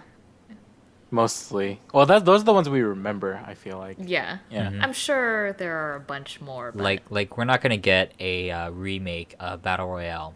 Hunger Games doesn't count, or like any of those classic cult films. You know, like we're not gonna see that. So yeah. It's interesting that we get a lot of films from South Korea, China, Japan, and India. There are so many countries, obviously, in Asia. And I don't know, it's almost kind of sad that we don't really get to see a lot of films from different countries. I'm sure they do make them, you know what I mean? But they're just not as popular. And then, I mean, obviously we've seen like Hmong movies, but they're not the best. You know what I Right. mean? So it's like, I'm just wondering, when do you think like the Hmong like movie industry would like be a part of this conversation? I feel like we're getting there. Yeah. Yeah, we just don't have a lot of like up and coming talent that's like on screen and off screen. And I think it's also like the idea of like resources and stuff like that too, you know? Like we just don't have the resources, we don't have the connections, and I think that's difficult. yeah, our closest thing to The I guess Hmong movie industry. is music videos, and I don't know if y'all want to see that stuff. Do we? I don't Like know. KLS and stuff? They're like well, they're actually, they look okay. Like Yeah, they there's some look, decent music they videos out look there. like they're really well done produced, but the actual storytelling in it, you might not get that much out of it, you know. But The one that the family, they did a rap music video that was pretty good. They covered a Yeah, yeah, song, but I that don't was, think like, it was 6 their years own ago. original. Yeah, but even then, like 6 years ago, you watch it today and it's still pretty good. You know? yeah, Yeah. It's just gonna take a Would minute. Yeah. Would you guys remake any of the Hmong movies that we've seen yes, growing up? yes, two. What There's would two you I would remake? What would you One, remake? Joplala. I would definitely remake that because I think I can do it. I think I can remake it. I'm very positive I can remake it. The second one, It's gonna be like the Hmong short term 12. It's exactly, exactly, Gosh, exactly. I Like don't- that would be I- my big inspiration. So. I don't even remember it that well. I just remember certain scenes. Like I They I have it don't on remember YouTube the if you storyline. really want to watch it, but you probably shouldn't watch it. It's really too bad. cringy. It's like, okay, like a good half of the movie is like freaking music video moments. Right. Like Like really what? sad. They wanted Okay, to be where it's Bollywood, like- but they couldn't. It's like characters, like say for example, like the son, like he would go through something, and then he would think about like his good memories with his dad, and you hear like a Hmong song playing in the background for like a good 3 minutes, 4 minutes, and he's reminiscing. I'm like, like what? So like I said, like a good half of the film is a music video, but it's not a very long film. It's only like 70-80 minutes long. But Yeah. weren't there a lot of parts though? Well, there's like sequels. Yes, Yeah, there's a like lot of 5. sequels. There's 6. Okay. I think there's 6. Oh my god. Because they're supposed to follow each of the kids. That's why. Yeah. Oh, Yeah, that which is could cool. be I thought that was interesting. really yeah, cool. that could be interesting. Yeah, see, because the one you guys know, the one where they're in the mountains and the what the girl falls on, like falls Yeah. and chips or something. Uh-huh. Yeah, that's the third one. But you guys didn't know that. That's the third one. What's the other Hmong movie you would remake? The one with Ishi Ning in it? Oh, that one's a good one too. So there's 3. Now there's 3. Dude, I would totally remake Ishineng. Heck yeah. I think it's Gei Hu to Yongyi. Yeah, something like that. Love ain't simple. Mm-hmm. And then I don't remember that one. I just remember the Do you at least song. know the Ishineng song? Yeah, I know Ishineng. Yeah. Yeah, but that's like the only thing I remember is the song. That's a good song, man. It's I still listen to it. It's a banger. if I remember Insert it right if I remember here. the story correctly, okay, it's about this dude. They like live in like Hmong Tai Mountains or something, right? And then I don't quite remember what happens, but the dude comes back home with like some other chick, and then he's supposed to be with like another girl, but like her mom doesn't approve of that or something, and so they kind of get into this huge dramatic moment stuff. And that's pretty much the rest of the story. It kind of goes back and forth between the two main characters, and the movie ends with the Ishineng music video song. So Now you gotta insert it right here.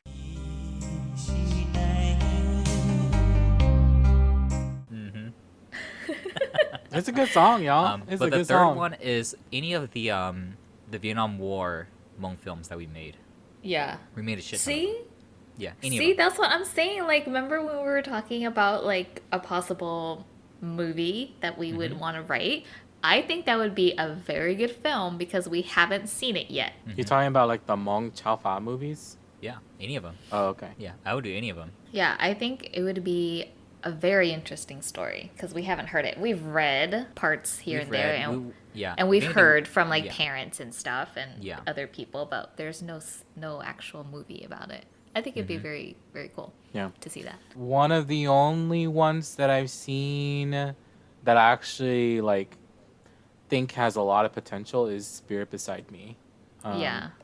I don't know if you guys have seen it yet or I think watched I all of saw. Was it? I think I might have seen like a teaser or something. Yeah. It was like very short. it. Yeah, I think it was a teaser. there's a pilot episode out. I just wish it didn't bait switch me like it did. Yeah, like I said, I was telling you, they should have just made it into a movie. It's- They already got 20 minutes in. I don't know. They had another three 20-minute sections. I'm okay with it, you know? Yeah, they should have just kept it for what it was. I didn't like the bait switch, but Is it because they just don't have funding or? yeah, like- there's just no funding for it. It's just Okay. really Yeah, they expensive. kickstarted it. I think they only made the pilot with Yeah, the Kickstarter. they kickstarted. The reason why they did the Kickstarter was because they wanted to see how much money they could raise. If they could raise a whole bunch, then they would have made the entire thing. But then Yeah. because they only made their okay. goal, they could only make a pilot and then like use the pilot as like a pitch, as a part of the Yeah. pitch to people Yeah. to help greenlight it. But Yeah. they weren't able to get anything. Do you remember seeing their concept? Their They concept filmed the trailer is a lot yeah. better than the actual pilot. in I my agree. opinion. I think I've agree. seen the trailer. I think I've seen the trailer. Yeah, I their don't think I've concept actually is way watched better than the actual pilot. thing, which Yeah. is a little weird. Yeah, and Yeah. I think they should have stuck with what was in the concept trailer because you don't get anything at all. Like I said, there's like a really big bait switch in episode 1 in the pilot that I just didn't Yeah. like. Mhm. They should have just kept it for what it was. Yeah. Yeah.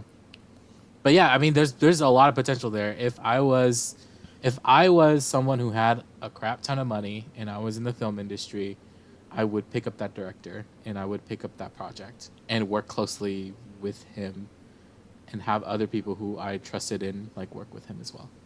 What about you, Jess? Anything you want to remake? Hmong movie wise, I don't remember because I feel like the movies that I do remember, they're all Hmong dubs.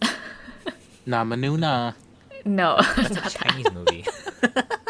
No, I it's mean, dubbed. It's dubbed. yeah. That's what we're talking about. I mean, Mermaid Got Married it's Chinese film. That'd be fun to remake. You'd be remaking Splash, basically. Yeah, But this would be better.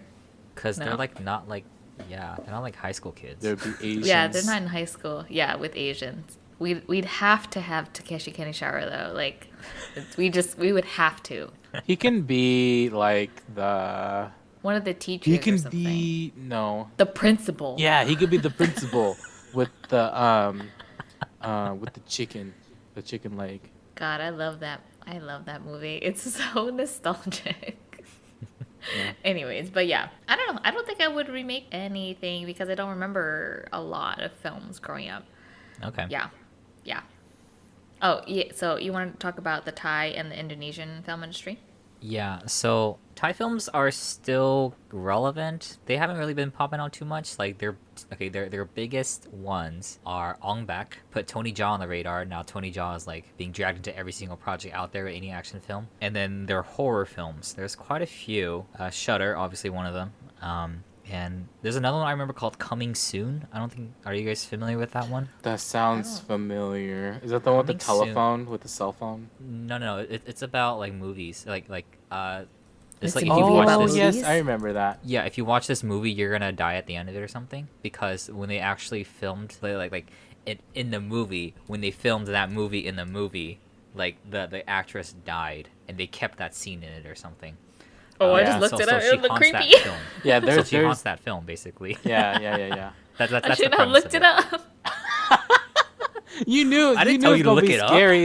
It's a Thai horror film. It's gonna I be told you scary. Thai. Girl. I saw a little GIF in the corner. I was like, ooh, that's creepy. I No told you thanks. Thai horror film. Don't ever look Dude, up anything they don't Thai joke. horror. They Look don't- up Shutter while you're at it. Jesus. No. Shutter is hella scary. Shutter is Man, that movie. terrifying. Whew. I Still mean, I gets just to me. wanted I wanted to look it up to see if I've ever seen it. That's the only thing. I wasn't trying to go watch it. Yeah. I was just seeing if like the movie poster like reminded me of something. Nope, it did not. Yeah, but yeah. So lately, I think there was another Thai horror film I saw like a couple years ago. I don't remember what it's called, but it's about this girl. She made a promise to like her friend, but she didn't follow through with it, and so now her friend like haunts her. Like 20 years later, like she's older now and she has a kid, and her friend is still like haunting her or something. And so the whole film she's trying to like reconcile with that. The whole thing. I thought that was that's actually a pretty good film. They'll still occasionally come out with stuff like that, but I think if I remember correctly, when I was in college, my roommate he's Chinese, but he was a missionary kid, and so his dad went off to like a bunch of different countries in Southeast Asia, and there's actually a lot of LGBT films in Thailand, so we won't see much of that released out here, or at least sub, but there's a ton of that. Like you won't see it on Wikipedia, but I've heard that there's a pretty good bunch of stories like that. Yeah, Made in I Thailand, remember like when I was younger watching like Thai movies with mom. Like there were a lot of characters that were LGBTQ. Yeah, there are a lot of trans Yeah. characters in Thai film. Yeah, that's interesting. Yeah, that so they've been there's- doing that for a long time. They've been doing that Yeah. for a very long time, so like we're way behind. Yeah, If anything. the rest of the world. Yeah, seriously, they've been doing it for almost like 10, 20 years now, if anything. Yeah, They probably started in yeah. 2000, yeah. And I guess that's pretty much where they've been at now. I haven't really seen anything recently, like nothing last year. Yeah. There's that Thai You should- TV show on Netflix, Stranded. Oh, yeah, that's right. It's by the same director who made Shutter. Mm-hmm. Yeah, I was like, so- you should ask mom to see if she's seen any good ones lately.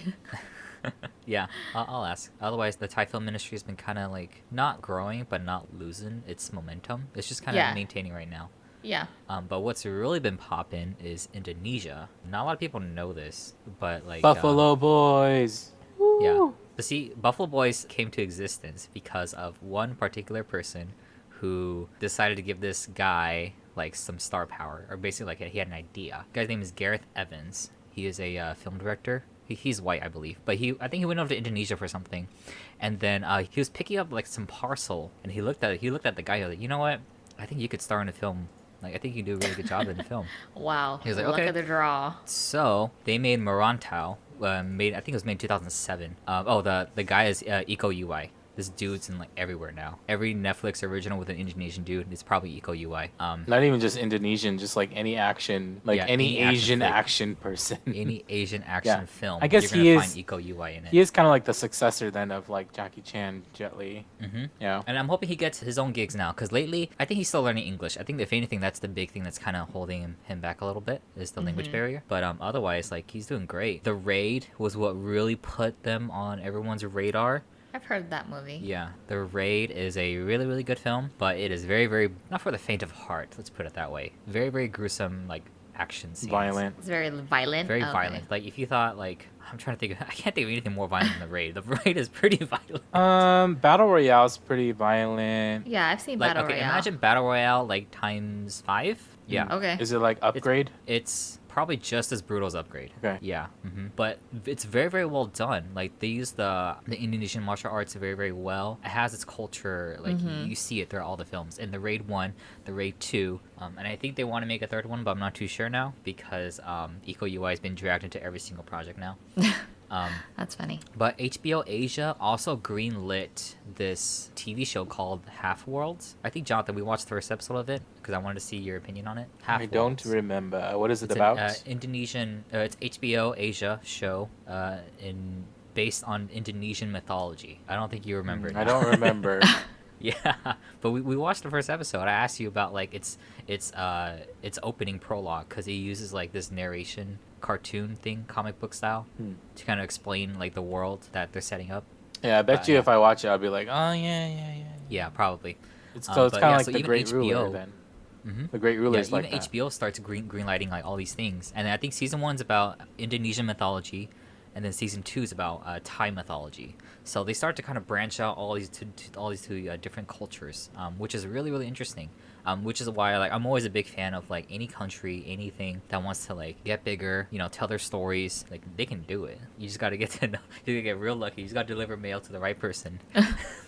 That's all it is. So yeah, that's all I wanted to say about the Indonesian film industry. That's something like, I'm really, really looking forward to it. Like like what Jonathan you said, Buffalo Boys, like great film. There's a ton of Indonesian talent and actors, actresses out there, and I'm really looking forward to like what else like is gonna be out there. Cool.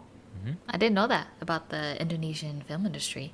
Thanks for telling us. Yeah. So the next thing I want to talk about is people. Well, in our previous episode, part 1, we talked about a lot of people, many different people. But just maybe now that it's been a year since our last episode, have there been people who have maybe we forgot or maybe have missed from last time? Because I feel like a few of these names have been more popular recently, but Hassan Minhaj and Ronnie Chang. Have you guys heard of Ronnie Chang? Yeah, I watched the Daily Show with Trevor Noah, and he's on there. Okay, he has a segment. Yeah. Hassan Minhaj and Ronnie Chang, they're both comedians. Have you guys heard of Hassan Minhaj? Is he Patriot Act? Yeah, Patriot Act. Yeah, he has a show on Netflix called Patriot Act, and then he was also on the Daily Show with Trevor Noah before. Oh, okay. Kind of branching off and doing his own thing, and I feel like Asian American comedians, I don't want to say it's a thing, but it's a thing. Do you guys remember there used to be this reality TV show? It was basically finding like the next great comedian or whatever, and there was an Asian guy that won, I think. Do you guys remember that? I don't remember his name. Because I can't even remember what the show was called. But I think it was on NBC, and it was like finding like the next up and coming. I remember that show. I just don't remember. Yeah, it was an Asian guy that won, and he was popular for a little bit. And then I guess another Asian American comedian, I'm pretty sure we've talked about before, is Ken Jeong. But I wanted to bring up Hassan and Ronnie because I feel like, Hassan, he's from the Sacramento area because he went to Davis and he graduated from there. And for me, he's so smart and he's funny, which is refreshing to see because I feel like a lot of comedians, they're funny just to be funny, but I feel like with Hassan, he's like super super smart and he's such a great storyteller in the way he does his show for Patriot Act. Have you guys ever seen it? The Patriot Act? Mm-hmm. Yeah, I've seen it. Larry, have you seen it? No, I haven't. Okay, you'll have to watch it because it's very informative. And it's funny. Like you learn, you watch a whole episode, you're like, oh, I didn't know about that, like that topic, that whatever he talked about. You're like, now I know, like what is happening with like politics or just like things like going on in the world. And then like with Ronnie Chang, his humor is definitely more dry, I think, and more like sarcastic.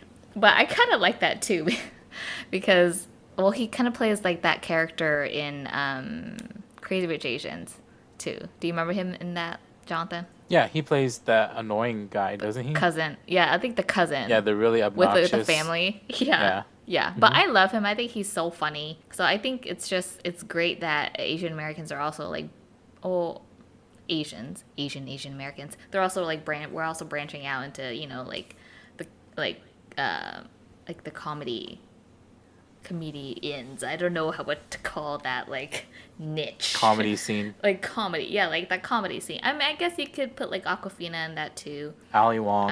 Yeah, Ali Wong, which I loved her special. I love all their specials. If you guys ever get a chance to check out their specials on Netflix, they're all really good. But yeah, and then I guess a few other people that I wanted to mention was also Randall Park.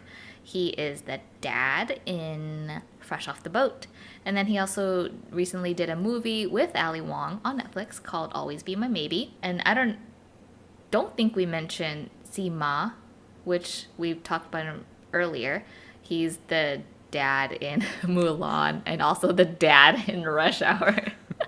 And also the dad in Tiger Tail. So And the dad, is he? No, that's BD Wong. BD Wong is the dad in Nora from Queens, right? yeah. So, and then another person is Ross Butler. He is in 13 Reasons Why. He's been, I guess, popular within the young Hollywood. And then we also have Dev Patel, who you may all know from Lion, Slumdog Millionaire. He's done, I think he's even coming out with, which was very surprising to me, a period piece. Do you guys remember? I sent that to you guys? I sent the trailer. Yeah. I was like, what? Dev Patel in a period piece? Like, that's so rare to see. Like, any person of color in, like, a period piece. Like, I think is it British? It's European. That's all I remember. Okay. Yeah, I'm like, most likely British. I could be wrong. But Dev Patel. Then there's Henry Lau. If you guys don't know who he is a singer, songwriter, actor from Canada. But he went to Korea to go into the music business. And then he was part of a K-pop group. And then he kind of disbanded from that. So now he has his own entertainment company, and he releases his own music and stuff like that. And recently he was in an American film called A Dog's Journey.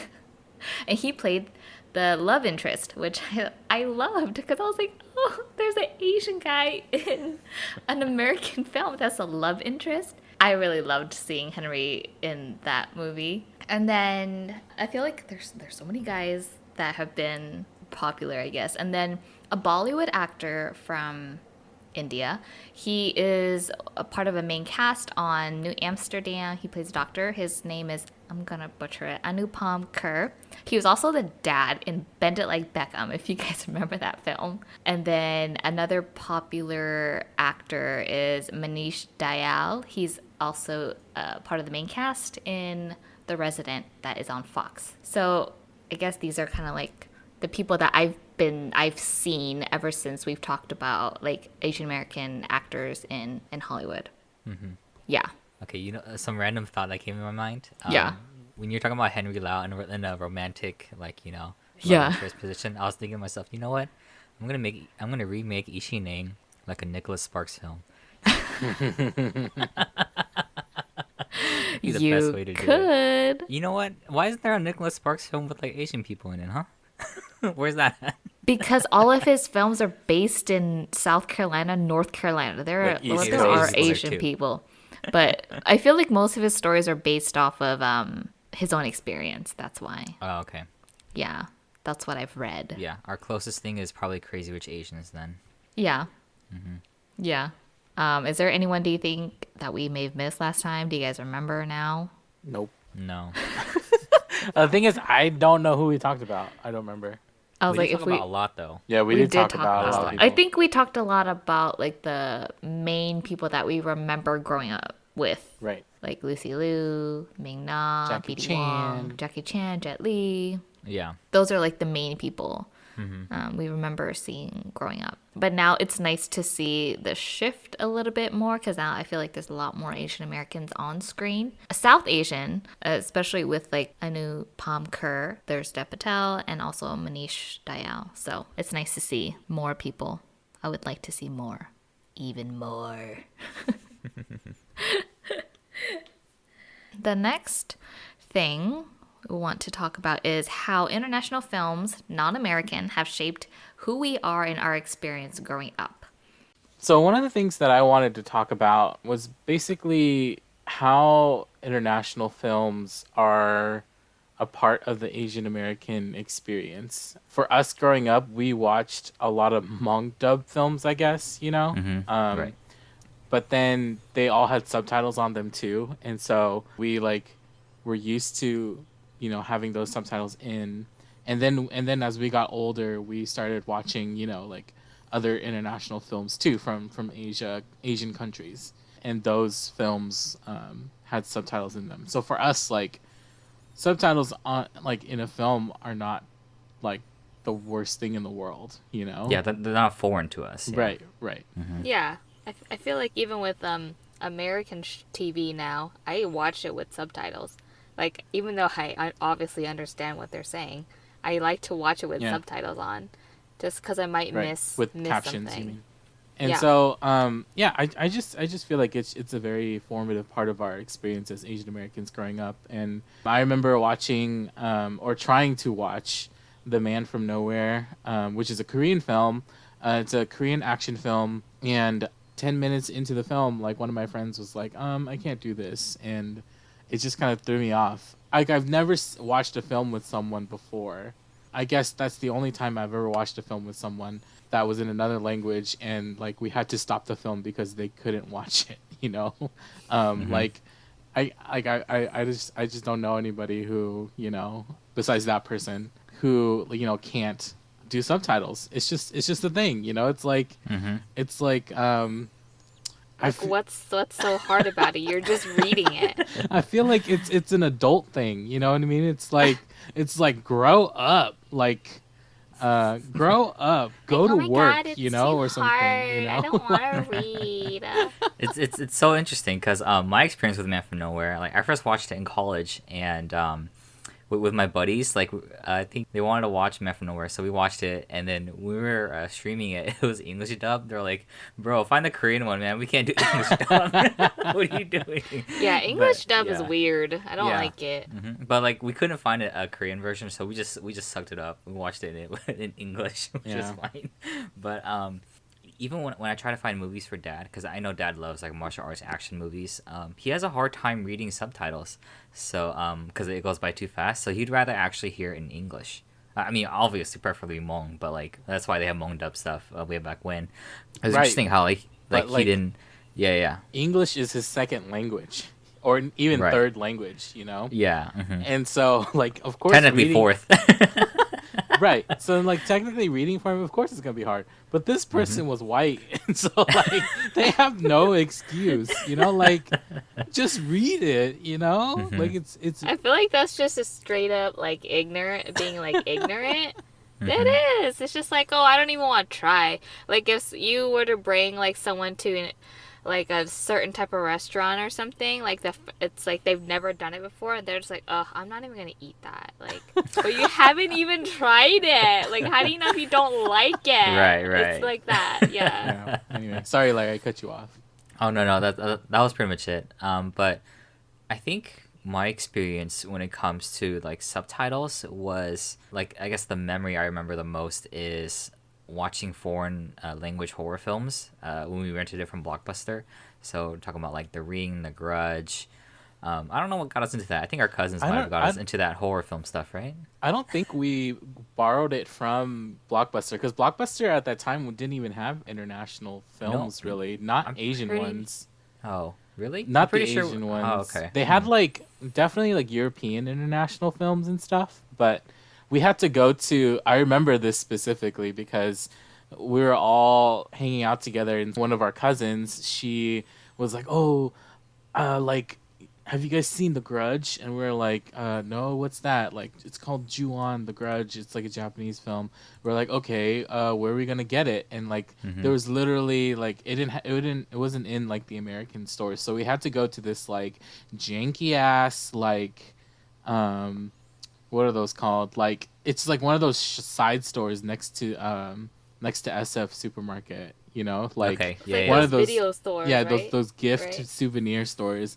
And when we went there, they had it, but then it was like one of those bootleg like VCD Yeah. copies. Yeah. You know what I Mhm. mean? Yeah. Yeah. And so yeah, but that's all we had, and so we had to buy it, and then we got it from there. Like it wasn't even available like in the American like video stores and stuff. You know? Right. Because I guess at that point they never really had found distributors or publishers for those Right. types of films. Nobody so, believes in yeah. it, right? Yeah. Right. That's true. That's true. Yeah. Otherwise, like, well, yeah. besides foreign language shows, also anime too. Like anime, I'm so used to just reading subtitles because I know. I think one time, I think we were watching Kodomo no Omocha, and I remember you and our other cousin, you guys were hiding it from me and my younger brother because you guys didn't want us to watch it or something. It's not that it was inappropriate. It was just more like like you guys didn't want us to get into it, or Right. you guys were just doing your own thing. Yeah. Right. Jessica would do Just that wanna to me share all it. the time. Yeah. Yeah. It's just us I remember, siblings being yeah, siblings. I did Yeah. that Yeah. with the movie. I remember. Yeah. You did that to me with like A Walk to Remember and Yeah. like a whole bunch of other movies. Yeah. You just wouldn't let me Yeah. watch it. No, I'm watching it only. Like, no, I want to watch it too. Like, nope. Yeah, Just I siblings do being siblings. remember that. I do remember Yeah. that. Yep. I was gonna say, like, for me, my like earliest memories is like with international films is like watching Thai movies with mom. Even though it wasn't Thai, there was no subtitles. I would always just ask her what were they saying. So I would feel bad because mom Yeah. was like trying to pay attention, but then she was also like translating for me too because I wanted to know what was going on. So after a while, I just like I stopped because I didn't want to keep bothering her. So I would just try to like follow along and figure out what was happening with you know, like the scene and stuff. But Right. that was kind of like my earliest memories with it. And then similar to you guys with like watching. I mean, for us at Korea, we've always watched like international films. You know, whether or not it was dubbed in Hmong or it was subtitles. Like it was just always in our household, so we were just so used to it. Like it didn't bother us. Yeah. So the next thing I want to talk about is YouTube as a platform, and I feel like YouTube, it's been around for a long time, and like I feel like it's given like Asian Americans a platform to be content creators with people like Wong Fu, and then we have a bunch of like artists like Kina Granis, Sam Sui, Asia Raphael, Gabe Bondoc, you know, all these people. And yeah, I think it's just been a very fun and interesting way for like Asian Americans to just be able to like put our voice out there because a studio might not give us the chance to do it. So it's like, well, if no one's going to give us a chance, like why don't we just do it ourselves, you know what I mean? So Yeah. I think it's been very fun to see like everyone's growth from YouTube and like how big Asian American like studios and content creators have gotten so much bigger. So yeah, what do you guys think about like YouTube as a platform and or I don't know, just kind of like any kind of I feel like in this digital social age, it's very easy to kind of, you know, put out your own content without having to like, oh, I have to go to a studio or something to, you know, to see if I'll even get picked up for whatever. But now I feel like it's so easy to kind of just like put whatever you want out there.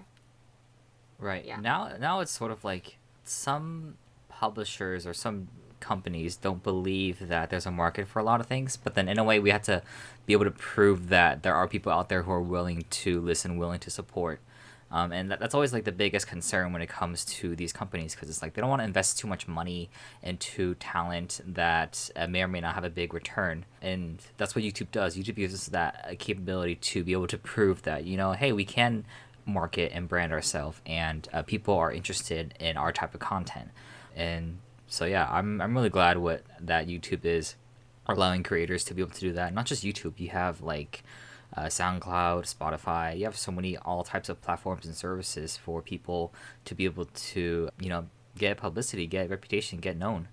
And I think that's great. So Yeah, I would agree. YouTube is like a really good way to almost like prove ourselves, you know, that like that like what we want or what the content we make is wanted by people, you know. It's not just music too, even though like music I feel is like one of the biggest scenes for Asian Americans on YouTube. Like another thing that I think about is like food and travel vlogs, you know. Like I think of Mike Chen, who does Strictly Dumpling. He's really popular. I really like John and Delana. They're like Asian Australian couple. Delana's Vietnamese and John is Chinese and Vietnamese mix, and they travel to a lot of Asian countries, and it's really cool because like they also grew up with like anime and like with the international movies that we did, and so like for them to go to these countries and then like and then comment like about anime in Japan or comment about like something else, like we wouldn't get this if white people were to go, you know, like they would just go, or I should say the majority of white folks don't know what anime is, and so when they go to Japan, like they can't appreciate it, you know. For and that's for in what a it way is. in a way that's something you wouldn't find on like Food Network or Right, right. yeah, Right. Any big network companies you probably wouldn't find Yeah, and then find that you wouldn't find that nuance, you know what I mean? I can imagine Food Network going to like an anime cafe and just like talking so like from the outside perspective about like what anime is and all that stuff. Yeah, you or know? like talking down on like that sort of like cultural that a core cultural part of Right. that business or Right. like that country, you know. It's like why are you like talking smack about it? Right. Like it's such a foreigner thing to do, you know. Yeah. But then when it comes to like vlogs like that, like you said, Jonathan, it's sort of like they love that, like it's what they love, it's their passion, you know, and they can relate to it. And I think that sort of style like brings out the most of it compared to something you would find that other producers might think of doing otherwise on like bigger networks. So Yeah. Yeah, and then another thing I think, like when it comes to Asians making content on YouTube, I think of mukbangs, which are basically, for those of you who don't know, they're videos of people eating, and that's what they do. And it's an interesting thing. It's a Korean culture kind of phenomenon, I guess. I mean, I didn't really understand it very much at first, but then after I started following some like mukbang creators, it's interesting to see what they eat, right? Like I'm not too interested in like how they look like when they eat, which like which is the phenomenon itself, you know? Like I don't care about that, but I do want to see like different types of food that people are eating, and like I'm really interested in the ones who actually like show how they make their food too, like before they eat it. I think those are the more interesting ones to me. yeah. But yeah, like those, I do watch mukbang videos once in a while, but again, not interested in the actual like Yeah. just Eating. watching people someone eat. Right. Yeah, it creates that like social, because like eating is a very social thing for Asians, and it digitally creates that. Right. Like, you know, on a video, that's what mukbangs kind of do. Right. We should parody it, just buy fast food and then do mukbang. I mean, that's what people do. Like people buy Yeah. fast food and eat it. Like that's all they do. Yeah. I think one time my roommate saw me watching a mukbang video. He's like, "I thought you were watching something interesting," and then I looked over your shoulder and just watching this guy eat fried chicken. And I was like, yes, I'm watching this guy eat fried chicken because I want to know what fried chicken tastes like in Korea, you know? Like, because he's eating the fried chicken in Korea and he's commenting on it because he's a Korean American living in Korea. So, yeah. That's funny. Yeah, there's this K-drama I watched, and the girl in there, she's like a retired TV news anchor, and then she tried to break out into like the mukbang scene. So she recorded herself at a restaurant trying to like find the right words to say, do everything, and she wanted to submit it as like an audition or something. And I was like, man, that's crazy how like it's such a cultural thing in Right. Korea that, you know, they start bringing it onto like Korean dramas and stuff Right. too. Yeah.